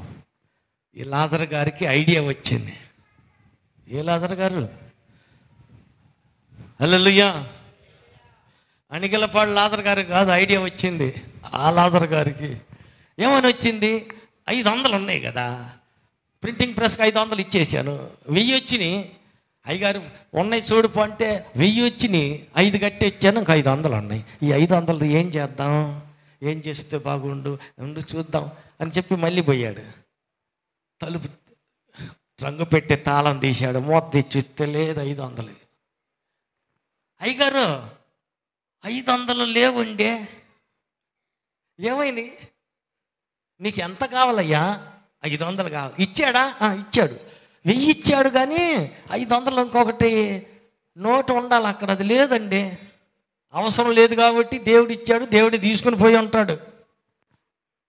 అదేందండి, తాళం నా కాడే ఉంది, ఎట్ట తీసుకున్నాడు? తాళం నీ దగ్గరే ఉండగా 1000 రూపాయలు వచ్చినాయా? ఇచ్చాడా? ఇచ్చాడు. తీసుకున్నాడా? తాళం నీ కాడే ఉంది, తీసుకున్నాడా? ఆయన చేత ఏమైనా చేస్తాడు ఆయన. హల్లెలూయా. కొన్నిసార్లు బొట్టిక నీకు ఎంత అవసరం అంతే ఇస్తాడు. ₹10 ఎక్స్ట్రా అయ్యాడు. హల్లెలూయా. కరెక్ట్గా నీకు ఎంత కావాలో అంతే ఇస్తాడు. హల్లెలూయా. హల్లెలూయా, హల్లెలూయా, హల్లెలూయా. అలాంటి సందర్భాలు నా జీవితంలో కొల్లలు చెప్పుకుంటా పోతే రోజు ఒక్కొక్క సాక్ష్యం చాలా ఉంటాయి. హల్లెలూయా, హల్లెలూయా. దేవుడు చేసే కార్యాలు అనుభవపూర్వకంగా అనుభవిస్తే అర్థమైంది దేవుడు ఎలా చేస్తాడో, ఎలా మలుపుతాడో. ఆయన ఏమైనా చేయగలుగుతాడు, ఆయన వల్ల కాదు. దేవుడు తలుచుకుంటే హల్లెలూయా ఏముంది, ఏదైనా మార్చగలడు. హల్లెలూయా. ఒక ఆమె వచ్చింది, అయ్యా మా కాళ్ళకు బాగలేదయ్యా, ప్రార్థన చేపియరాదు, అమ్మగారు ఎవరు ఉన్నారంటగా, ప్రార్థన చేపియరాదు అంటుంది. అమ్మా ఇప్పుడు కాదులే, తర్వాత వెళ్దాం, కారు మందే కానీ 3,000 ఆయిల్ అన్న పట్టుద్ది, ఇప్పుడు ఎక్కడలే అంటే 3,000 కాదయ్యా 6,000 అయినా నీకెందుకు, నేను తెత్తా, ఆయిల్ కొట్టించుకుందాం, పోయి అమ్మగారితో ప్రార్థన చేసుకుని వద్దాం. కాళ్ళకు బాగలేదయ్యా, ఇప్పుడు దాకా తిప్పలు పడి ఆసుపత్రులన్నీ తిరిగాం, ఏం నయం కాల, ప్రార్థన చేయించుకుని వద్దాం పదయ్యా. సరే పద, 6,000 అయిన తెస్తాను అంది కాబట్టి ఇంకేం ధైర్యం వచ్చింది. సరేలే, నా కాడేమి లేవు, అంతకుముందు ఎవరో పోపించిన పెట్రోల్ కొంత ఉంది, విజయవాడ దాకా వెళ్ళాం, పెట్రోల్ అయిపోయింది, అమ్మగారితో ప్రార్థన చేసుకొని వెనక్కి తిరిగాం. అన్న కారులో ఆయిల్ అయిపోయిందన్నా అంటున్నాడు సుబ్బారావు. అప్పుడు సుబ్బారావు వచ్చారు డ్రైవింగ్కి. కారు అయిపోయిందా సుబ్బారావు? ఉన్నారుగా, వాళ్ళు పెద్ద పెద్ద సంచులు తెచ్చారుగా, సంచుల్లో డబ్బులు చాలా తెచ్చి ఉంటారులే. హల్లెలూయా. అమ్మా 3,000 తీయ అని అంటున్నా. అంటే ఏందమ్మా డబ్బులు తీసావా? నేను ఆడ బీరోలో పెట్టాను అత్త. ఉరి ఎట్టాకి చేద్దామే అని వీళ్ళిద్దరూ వెనక సీటు కళ్ళు చూసి వాళ్ళ కళ్ళు చూసి నేను మాట్లాడుతా ఉన్నా. వాళ్ళు ఏమో ఒకళ్ళ మొక్కలకు వాళ్ళు చూసుకొని ఎట్ట చేయలేమ్మే, నన్ను ఏం చేయమంట, నేను ఆడ పెట్టా, బీరోలోనే పెట్టావు, పర్సు దేయాలి అక్కడే ఉంది అని అంటే వీళ్ళిద్దరూ ఒకరి మొక్కలు ఒకరు చూసుకుంటున్నారు. నేను వాళ్ళ కళ్ళు చూడడం ఇటు చూస్తా ఉన్నా. అంతలోకి పెట్రోల్ బంక్ తీసుకెళ్ళి లోన పెట్టేసాం. ఒక బుడ్డోడు కొత్తగా మేస్త్రికి వచ్చాడు, మన నరేష్ బాబు అంటున్నాడు కుర్రోడు, హడావుడిగా తీసి డీజిల్ పంపు పెట్టి పోతా ఉన్నాడు. ఉరి అబ్బాయి ఆగు ఏం పోతున్నావు అంటే, డీజిల్ అండి. ఉరి నాయన అది డీజిల్ బండి కాదు, పెట్రోల్ బండి నాయన, ఆపు అంటే ఆపేసాడు. అప్పటికి 1.5 లీటర్ కొట్టేశాడు. 1.5 లీటర్ ఒరే పెట్రోల్ బండిలో నాయన డీజిల్ కొడితే బండి చెడిపోద్ది, ఇంజిన్ 9 లక్షల కారు రా బాబు, ఇది పాడైద్ది, అట్టెందుకు చేసేవారు బాబు, చూడొద్దు దాని మీద డి అంటే డీజిల్ ఉంటుంది, అది పెట్రోల్ బండి అయితే పి ఉంటుంది, కనపడలేదంట అబ్బాయి అంటే తలగిరుకుంటా ఉన్నాడు. ఏంటంటే అంత మేనేజర్ వచ్చాడు, ఏమయ్యా ఇది పెట్రోల్ బండి, డీజిల్ కొట్టాడు, 9 లక్షల కారు, అది మధ్యలో ఇంజిన్ చెడిపోతే నేనేం చేయాలా నాకు తెలియదు, అది మొత్తం ఎట చేస్తావో తెలియదు, అది మొత్తం శుభ్రం చేయను. హల్లెలూయా, హల్లెలూయా. ఆయన తలగిరుకుంటూ అటు ఇటు తిరుగుతున్నాడు పెట్రోల్ బంకు మేనేజర్. నాకు ఒక ఐడియా వచ్చింది. కారు కొన్నా, అక్కడ తెలిసినటువంటి ఒక మెకానిక్కి ఫోన్ చేశా, బ్రదరు నేను పలానా ఫాస్ట్ గారండి. అయ్యగారు మీరా? రైట్ చెప్పండి. ఇక్కడ నేను మీ విజయవాడలోనే ఉన్నాను, కానూరులో పెట్రోల్ బంక్ డీజిల్ కొట్టారు. అయ్యో పాస్టర్ గారు అట్టెట్ట చేశారండి, అది పాడైద్దండి, కొట్టకూడదు, మరి ఎట్ట చేయాలి, దీనికి మార్గం ఏంటి చెప్పు, ఆలోచన చెప్పు. దాన్ని క్లీన్ చేసి అన్నా ఇమ్మను, లేదా ఫుల్ ట్యాంక్ చేయించి ఇమ్మను.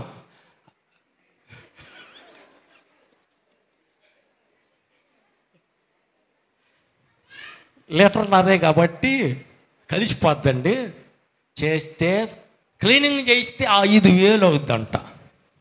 వాడు తీసి మొత్తం క్లీన్ చేస్తే 5,000 అవుతుందండి. ఫుల్ ట్యాంక్ చేస్తే 3,400కి ఫుల్ ట్యాంక్ అయిపోద్ది. ఇంకప్పుడు అతనండి ఏమండి గోల్ చేయకండి, అరవబాకండి, వాడు జీతం పోద్ద, వాడిని కొత్తగా పెట్టాము మేము, ఫుల్ ట్యాంక్ చేసి పెడతాంలేండి, ఇదిగో క్లీన్ చేసి పెట్టు, ఒట్టిదే ఉన్నట్టుగా బడాయి కోసం అన్నట్టు నేను పెట్రోల్ క్లీన్ చేస్తానికి ఆటోనర్ కావాలంటే పిలిపిస్తా, విజయవాడ కొత్త ఏం కాదు, పక్కనే ఆటో నగర్ నుంచి పిలిపిస్తా, మెకానికల్ కావాలంటే డజన్ మంది పిలిపిస్తా. వద్దులేండి అది సాయంత్రం దాకా పట్టుద్దండి, ఫుల్ ట్యాంక్ చేస్తాంలేండి. సరే అట్లా చేయి కానీ అన్న. ఫుల్ ట్యాంక్ చేశాడు. సుబ్బారేమో బండిని ఊపుతున్నాడు, కారుని. ఈ ఊరుకోవయ్యా బాబు, ఇప్పటికే 3,500 పైన పడితే ఇంకా కాదండి, వెళ్తుంటే పట్టుద్దని. పెట్రోల్కి డబ్బులు లేవు, కారు ఆగిపోతే మధ్యలో ఇరుక్కుపోతాం. ఆ పిల్లోడి చేత డీజిల్ పోపించాడు, ఫుల్ ట్యాంక్ చేపించి ఇంటికి పంపించాడు. హల్లెలూయా. కొన్నిసార్లు ఆయన కార్యాలు కంటికి కనపడవు, చెవికి వినపడవు, హృదయానికి గోచరమే కావు. హల్లెలూయా, హల్లెలూయా, హల్లెలూయా. కాబట్టి ఆయన మీద ఆధారపడదాం, ఆయన్నే నమ్ముకుందాం, ఆయన కోసం ఎదురు చూద్దాం. అవసరమైతే కాకినైనా పంపి తీర్చాడా లేదా? కాకినైనా పంపుతాడు. కాకులు కూడా దొరకపోతే దేవదూతలనైనా పంపించి భోజనం పెడతాడా పెట్టడా? పక్క వాళ్ళని అడగండి. పరలోకం నుంచి దూతలను పంపించి అయినా రొట్టెలు పెట్టిలా ఏలియాకి పెడతాడు. అయితే మనం చేయాల్సింది ఏంది? ఆయన గొర్రెల వల్లే ఆయన స్వరం వినాలి, ఆయన్నే వెంబడించాలి. మనం ఆయనలోనే నిలిచి ఉంటే బహుగా ఫలిస్తాం. దేవుని కోరిక ఏంటంటే మనం బహుగా ఫలించాలి. ఆమేన్. ఆయన బిడ్డలమైన మనం రోగులుగా ఉండటం ఆయన చిత్తం కాదు. ఆయన బిడ్డలమైన మనం దరిద్రులుగా ఉండటం ఆయన చిత్తం కాదు. ఆయన బిడ్డలమైన మనం బహుగా ఫలించాల. హల్లెలూయా, హల్లెలూయా. ఉద్యోగం రాక ఒక ఉద్యోగం వచ్చింది. 2,40,000. సరేనని చెప్పి ఆ అమ్మాయి చదువు అయిపోయింది, ఉద్యోగంలో చేరిన తొలి రోజే పరీక్ష జరుగుతుంది. అమ్మాయి, ఇది మా కంపెనీ, 2,40,000 నీకు జీతం ఇస్తున్నాం. మేనేజర్ ఏం చేయాలంటే రాగానే టెంకాయ కొట్టాల. గణేశుడికి టెంకాయ కొట్టి కొబ్బరి పలుకులు తీసి తలా ఒకటి నువ్వే పంచాల. తమలపాకు, అరటిపండు అవన్నీ అక్కడ లైన్లో పెట్టి కొబ్బరి పలుకు తలా ఒకటి నువ్వే అందరికీ, వర్కర్స్ అందరికీ నువ్వు నీ చేతుల మీద పంచాలి. అదేంటండి? నేను క్రిస్టియన్ అండి, యేసు ప్రభువుని నమ్ముకున్న బిడ్డని. ఏమంటున్నాడు? క్రిస్టియన్ని నేను. సోదరులైన ఉంది కదా దాంట్లో. అవును, పుట్టింది సోదర కుటుంబంలో పుట్టా, యేసుని నమ్మాను కాబట్టి క్రిస్టియన్ని, యేసుని వెంబడించే బిడ్డని. ఆయన ఈ దారిలో వెళ్ళాల, ఆయనకి ఇష్టం కానీ ఈ దారిలో నేను వెళ్ళలేను. ఏంటి? కొబ్బరికాయ కొట్టి పలుకులు పెంచినంత మాత్రానికి ఘోరం నేరం అయిపోద్దా? ఏమైంది? రోజు ఒక టెంకాయ కొట్టి ఎంతసేపు పని? ఆ ఊడి చెప్పి వెనకాల నుండి గీరుతుంది. అక్క ఈ ఒక్కరోజు వాళ్ళ కళ్ళేళ్ళు దొడతాను, నువ్వు కొట్టు, రేపు నుంచి నేను కొడతా, నీకెందుకు? కానీ నీ ఉద్యోగం ఊడిపోద్ది. 2,40,000 కళ్ళ ముందు వచ్చిందని ఎందుకు అనుకుంటా? కొట్టు, నోరు మూసుకో. నేను క్రిస్టియన్ అమ్మాయి, మేము కూడా మాదిగోళ్ళం. అరబాకు, నువ్వు మాదిగోళ్ళు అయితే నువ్వు క్రిస్టియన్ మారిందాక నీ బతుకు అంతే. అబ్బో అదేంది? సరేలే అమ్మ, మంచి మాట చెబితే కోపడతావేంది నా మీద? హల్లెలూయా. ఏం మంచి మాట అమ్మాయి? ఎలా 2,40,000 కోసం నేను దేవునికి విరోధంగా పాపం ఎలా చేయగలను? చేయలేను. నాకు పేపర్లన్నీ నాకు ఇచ్చాయి, సంతకం చేస్తా, రిజైన్ చేసి వెళ్ళిపోతా. ఏం పిచ్చి పిల్ల, మంచి పిల్ల, మైండ్ పోయిందా? ఏం మెంటలు వచ్చింది ఏంద్రా? అందరూ ఒకళ్ళ మొఖాలు చూసి ఒకళ్ళు అనుకుంటున్నారు. మొత్తం ఆ అమ్మాయి పేపర్లన్నీ తీసుకుంది, రిజైన్ చేసి వెంటనే బయటకు వచ్చేసింది. హల్లెలూయా, హల్లెలూయా. చర్చిలో సాక్ష్యం చెప్పింది, ఇలా జరిగింది, దేవునికి విరోధంగా విగ్రహారాధన చేయమన్నారు, చెయ్యనని రిజైన్ చేసి వచ్చాను, ప్రార్థన చేయండి, దేవుడి చిత్తం. హల్లెలూయా. ఈ చిన్న దాంట్లో నమ్మకంగా ఉన్నావు కనుక నేను పెద్దదానికి ఇస్తానని జపాన్ నుంచి ఫోన్ వచ్చింది. హల్లెలూయా, హల్లెలూయా. నెల గడిచింది, 2వ నెల జపాన్ నుంచి వచ్చింది. ఏంటిది? 7,40,000 రూపాయలు. చప్పట్లు కొట్టరా? ఇక్కడ పోగొట్టుకుంది ఎంత? 2,40,000 నెల జీతం. ఇప్పుడు అక్కడ స్టార్టింగ్లో 7,40,000, ఇప్పుడు 12 లక్షల చిల్లర వస్తుంది ఆ పిల్లకి. ఒక నెలకి 12 లక్షల చిల్లర సంపాదిస్తుంది. నిజాయితీగా నిప్పులాగా నిలబడు, నమ్మిన దేవుణ్ణి వెంబడించు, నీవు ఆయనలోనే ఉండు, ఆయన మాటలే నీలో ఉండని, ఎవరిని వెంబడించొద్దు. నిలకడగా నిజాయితీగా చేసే భక్తులు ఖచ్చితంగా నిలబడు. నీకోసం ఆయన నిప్పులాగా నిలిచిన నీకోసం ఆయన అగ్నిగుండం ఆయన అక్కడ దిగుతాడు. ఆమేన్. ఆటంకాలన్నీ కొట్టివేస్తాడు. ఆమేన్. పర్వతాలను ఎదురుగా నిలబడినా సదరం చేస్తాడు. ఆమేన్. నీ పరిస్థితులన్నీ ఎంత అసాధ్యంగా అనిపించినా సునాయాసంగా దాన్ని ఏం చేస్తాడు? తేలిక తీసి పక్కన పడేస్తాడు. మన దేవుడు సమర్థుడు, నమ్మదగిన వాడు. ఆమేన్. ఆయన మీద నమ్మకం ఉంచు, ఆయన మీద ఆశ పెట్టుకో. నీ ఆశ భంగం కానేరదు. హల్లెలూయా. సైతాన్ ఏంటంటే, నువ్వు ఎదుగుతూ ఉంటే, నువ్వు వర్ధిల్లుతూ ఉంటే, నువ్వు అభివృద్ధి చెందుతూ ఉంటే, నువ్వు ఫలిస్తూ ఉంటే, నువ్వు ఆయనకి దగ్గరగా సన్నిహితం అయ్యే కొద్దీ ఏం చేస్తుంది? ఆశ చూపించి ఎర వేసి పక్కగా దూరం చేస్తానికి ప్రయత్నం చేస్తూ ఉంటుంది. హల్లెలూయా, హల్లెలూయా. కాబట్టి ఎట్టి పరిస్థితుల్లో పడిపోకూడదు. వాడి తంత్రాలు కుయుక్తులు గమనించాల. హల్లెలూయా. అవలాగా పడిపో మాకు. ఆశ చూపించింది. ఏం ఆశ? ఆహారం, తిండి ఆశ చూపించింది, అవన వడగొట్టింది. డబ్బు ఆశ చూపించింది, ఎవరిని పడేసింది? యోధా ఇస్కరియోతును పడేసింది. ఇంకా ఒక్కొక్కరికి ఒక్కొక్క ఆశ చూపించి దేవునికి దూరం చేయటం జరుగుతుంది. ఏ ఆశ చూపించినా పాములాగా నువ్వు వివేచించాల. ఇది దేవుని చిత్తమేనా? ఇది దేవునికి ఇష్టమేనా? ఇది కరెక్టేనా? ఆయన దృష్టికి ఇది న్యాయమేనా? దేవునికి అనుకూలమా కాదా? ఆలోచించి అడుగు ముందుకై. హల్లెలూయా, హల్లెలూయా. కొంచెం తేడాలు జరుగుతుంటాయి. దేవుడు ఆశీర్వదించడం మొదలుపెట్టాడు. ఒక మెట్టు ఎక్కావు, రెండో మెట్టు ఎట్టాగా ఎక్కిస్తాడు. ఎక్కించక తలకి వాడు వచ్చి కూర్చుంటాడు. ఏదో రీతిగా పక్కకు లాగాల. ఎట్టన్నా కానీ ఆ సింహాసనం, ఆ కుర్చీకి, ఆ స్థావరానికి వెళ్ళకుండా తప్పియాల. ప్రయత్నాలు జరుగుతూ ఉంటాయి. హల్లెలూయా. ప్రయత్నాలు జరుగుతూ ఉంటాయి. కానీ మనం అట్టగా వెళ్ళకూడదు. హల్లెలూయా. మరి ఏం చేయాలా? ఎదిగే కొద్దీ ఒదిగి ఉండాల, గర్వించకూడదు. హల్లెలూయా. ఒక మట్టి దేవుడు ఎక్కిచ్చాడు, గర్వం వచ్చే ఛాన్స్ ఉంటాయి. నాకేంటి? హల్లెలూయా. నాదే, నేనంటే ఏమనుకుంటున్నా? గర్వం వచ్చే ఛాన్సులు ఉంటాయి.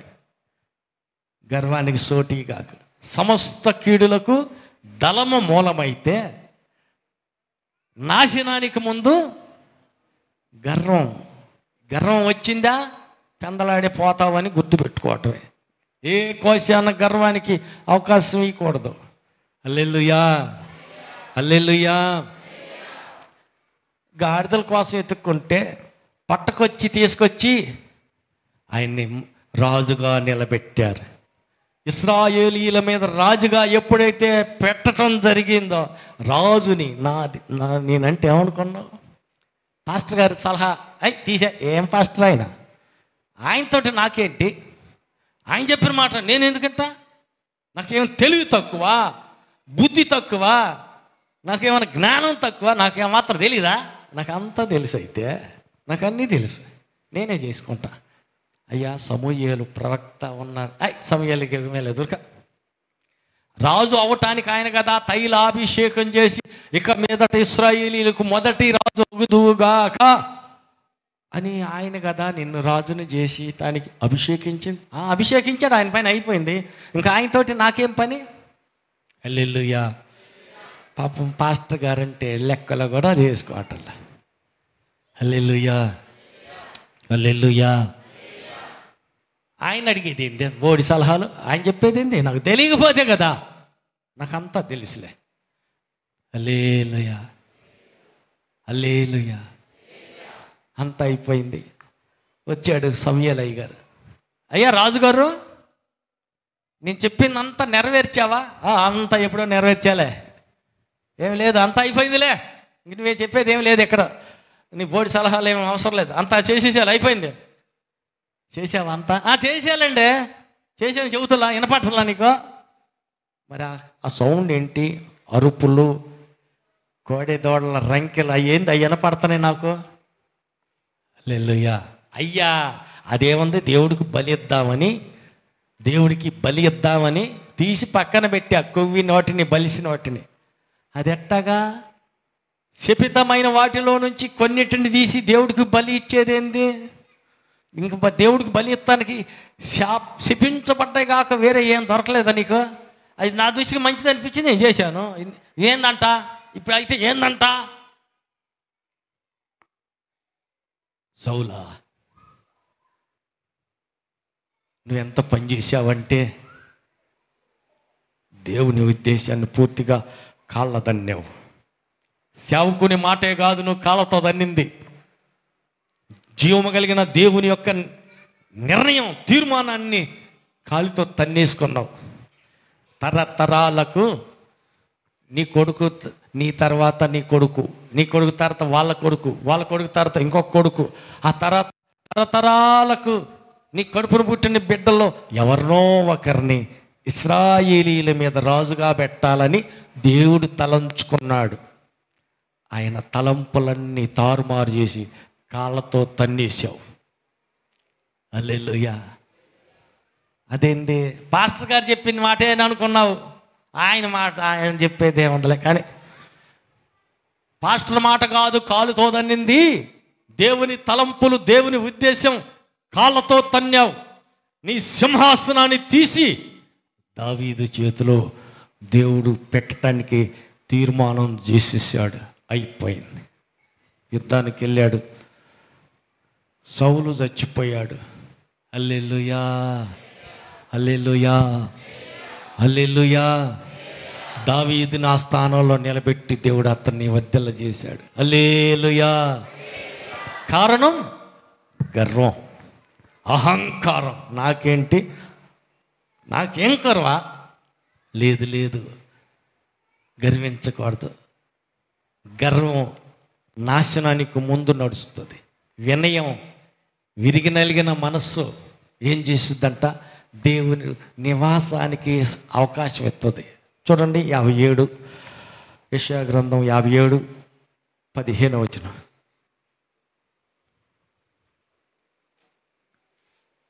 మహోన్నతుడును పరిశుద్ధుడును నిత్య నివాసి అయిన వాడు ఇలాగు సెలవిచ్చుచున్నాడు, నేను మహోన్నతమైన పరిశుద్ధ స్థలములో నివసించువాడును. నేను ఎక్కడో మహోన్నతమైన పరిశుద్ధ స్థలంలో అక్కడ ఉండేవాడిని.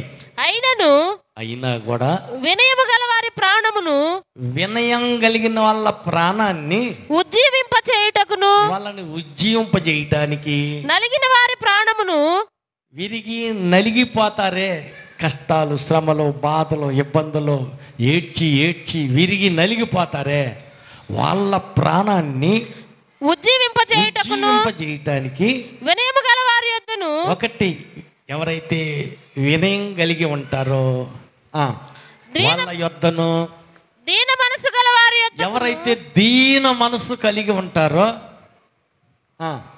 వారి యొద్ద నివసించుచున్నాను, వాళ్ళ దగ్గర నేను నివసిస్తా. ఆమేన్. దేవుడు ఎక్కడ ఉంటాడంట? ఎవరి దగ్గర ఉంటాడు?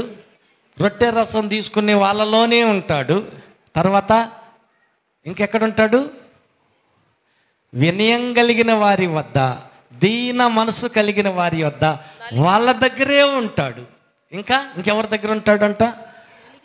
ఆయన స్వరం విని ఆయన్నే వెంబడిస్తూ ఉంటారే, వాళ్ళ దగ్గరే ఉంటాడు. వాళ్ళు ఆయన చేతిలోనే ఉంటారు. హల్లెలూయా. ఒకటి, రొట్టె రసం తీసుకునే వాళ్ళ దగ్గర, వాళ్ళలోనే యేసయ్య ఉంటాడు. 2, వినయం కలిగిన వారి వద్ద, దీన మనసు కలిగిన వారి వద్ద ఆయన ఉంటాడు. గర్విష్ఠులు కాదు, దీన మనసు కలిగిన వారి వద్ద ఉంటాడు. గర్వం వల్ల సౌలు సింహాసనాన్ని కోల్పోయాడు. తరతరాల దేవుని ఉద్దేశం నెరవేర్చబడకుండా పోగొట్టుకున్నాడు, గర్విష్ఠుడైన కారణాన్ని. అందుకని గర్విష్ఠులం కాకూడదు, దీనిలో వినయ మనసు కలిగిన వారమై ఉంటే ఆయన మనలోనే ఉంటాడు. ఆ తర్వాత దేవుడు ఎవరి దగ్గర ఉంటాడు? ఆయన స్వరం ఎవరైతే వింటారో, ఆయన్ని ఎవరైతే వెంబడిస్తారో వాళ్ళ దగ్గర ఉంటాడు. హల్లెలూయా. ఎవరి దగ్గర ఉంటాడు యేసయ్య? ఒకటి, ఆయన శరీరం దీని ఆయన రక్తం తాగే వాళ్ళ దగ్గర ఉంటాడు. 2, దీనుల దగ్గర వినయం కలిగిన వారి వద్ద యేసయ్య ఉంటాడు. 3, ఆయన స్వరం విని ఆయన్ని వెంబడించే వాళ్ళ దగ్గరే ఉంటాడు. హల్లెలూయా. కాబట్టి ఆయన మనలోనే ఉంటే, మనం ఆయనలోనే ఉంటే మనం బహుగా ఫలిస్తాం. ఆమేన్. ఆయన నుంచి మనం వేరయ్యామా, ఎండిపోయి పొయ్యిలో పోవటానికి తప్ప దేనికి పనికిరాం. కాబట్టి యేసయ్యలోనే నిలిచి ఉందముగాక. మనము యేసయ్యలో ఉండి ఆయన మనలోనే ఉంటే మనం బహుగా ఫలించుదుముగాక. తండ్రి ఇష్టం అది, మనం బహుగా ఫలించాలని. హల్లెలూయా. అన్ని విషయాల్లో సమృద్ధిగా ఆయనే మనలందరినీ ఫలింపజేయునుగాక. అందరూ లేచి నిలబడదాం. యందు మీరు మీ యందు నా మాటలో నిలిచి ఉన్న ఎడల మీకు ఏది ఇష్టమో అడగండి, అది ఇస్తాను అన్న ఆయన మాట ప్రకారం నీ యందే మేము నిలిచి ఉండినట్లు క్రమం తప్పకుండా ప్రతి నెల బల్లలో చేవేయటానికి అర్హత యోగ్యత దైత్యమని అడుగుదాం, ప్రార్థన చేద్దాం. కనికరపూర్ణుడా, కూడి వచ్చిన పిల్లలందరినీ దీవించండి. అర్పించబోతున్న కానుక అంగీకరించండి. వారు తినబోతున్న ఆహార పదార్థాలను పరిశుద్ధపరచండి. ఈ బాధ వ్యాధి ఉన్న ప్రతి బలహీనత యేసు నామములో బిడ్డలను విడిచిపోవునుగాక. ఉచ్చరించబడే ప్రతి శాపము, ప్రతి మంత్ర ప్రయోగం యేసు నామములో నిర్వీర్యమై పోవునుగాక. ప్రభు నీ బిడ్డల రెక్కల కష్టార్జితం దీవించబడునుగాక. దూర ప్రాంతాలకు పనులకు వెళ్ళిన వారిని, వెళ్ళబోతున్న వారిని మీరు ఆశీర్వదించి దీవించి పంపుదురుగాక. కృపగల మీ హస్తాన్ని చాపండి. పాడి పశువుల్లో బిడ్డలు దీవించబడుదురుగాక. పంట పొలాల్లో బిడ్డలు ఆశీర్వదించబడుదురుగాక. పిల్లల చదువులో వారు వర్ధిల్లుదురుగాక. సంతానం లేని వారికి సంతానం కలుగునుగాక. ఉద్యోగాల కోసం కనిపెడుతున్న వారికి ఉద్యోగాలకై ద్వారాలు తెరవబడునుగాక. వివాహాలకై ఎదురు చూస్తున్న బిడ్డలకు సకాలానికి చక్కటి సంబంధాలు కుదిరి వారి వివాహాలు ఘనంగా జరుగునుగాక. నజరేయుడైన యేసు నామములో ప్రయాణాలు వెళ్ళే ప్రతి ఒక్క బిడ్డకు మీ సన్నిధి కాపుదల తోడై నడిపించునుగాక. బిడ్డలు మీరు ఆశ్రయించి ఇచ్చిన వస్తు వాహనాలు యేసు రక్తంలో ముద్రించబడునుగాక. ప్రతి ప్రమాదాలు, యాక్సిడెంట్ల నుంచి నీ బిడ్డలు తప్పించబడుదురుగాక. సురక్షితమైన రెక్కల నీడన దాచి భద్రపరిచి వారి ఇల్లు మార్గంలో విజయోత్సాహంతో పనులన్నీ ముగించుకుని తిరిగి వచ్చు పర్యంతం మీ దోత కాపుదల వరకు అనుగ్రహించబడునుగాక. ప్రభు కృపగల మీ హస్తాన్ని చాపి బిడ్డలు ఆశీర్వదించండి. అర్పించబోతున్న కానుకను అంగీకరించండి. తినబోతున్న ఆహార పదార్థాలను పరిశుద్ధపరచమని ఈ నీ బిడ్డలందరినీ మీ చేతులకు అప్పగిస్తూ దీవించమని, ఈ రాత్రి రేపు జరుగుతున్న కూటలన్నీ మహిమకరంగా జరిగించమని, సమస్త ఘనత మహిమ మీకే చెల్లిస్తూ మహిమతో మధ్యాకాశానికి రానయ్యన్న మా ప్రభు రక్షకుడైన యేసు నామములో ప్రార్థించి వేడుకుంటున్నాము తండ్రి. ఆమేన్. హల్లెలూయా. హల్లెలూయా. అందరికీ వందనాలు.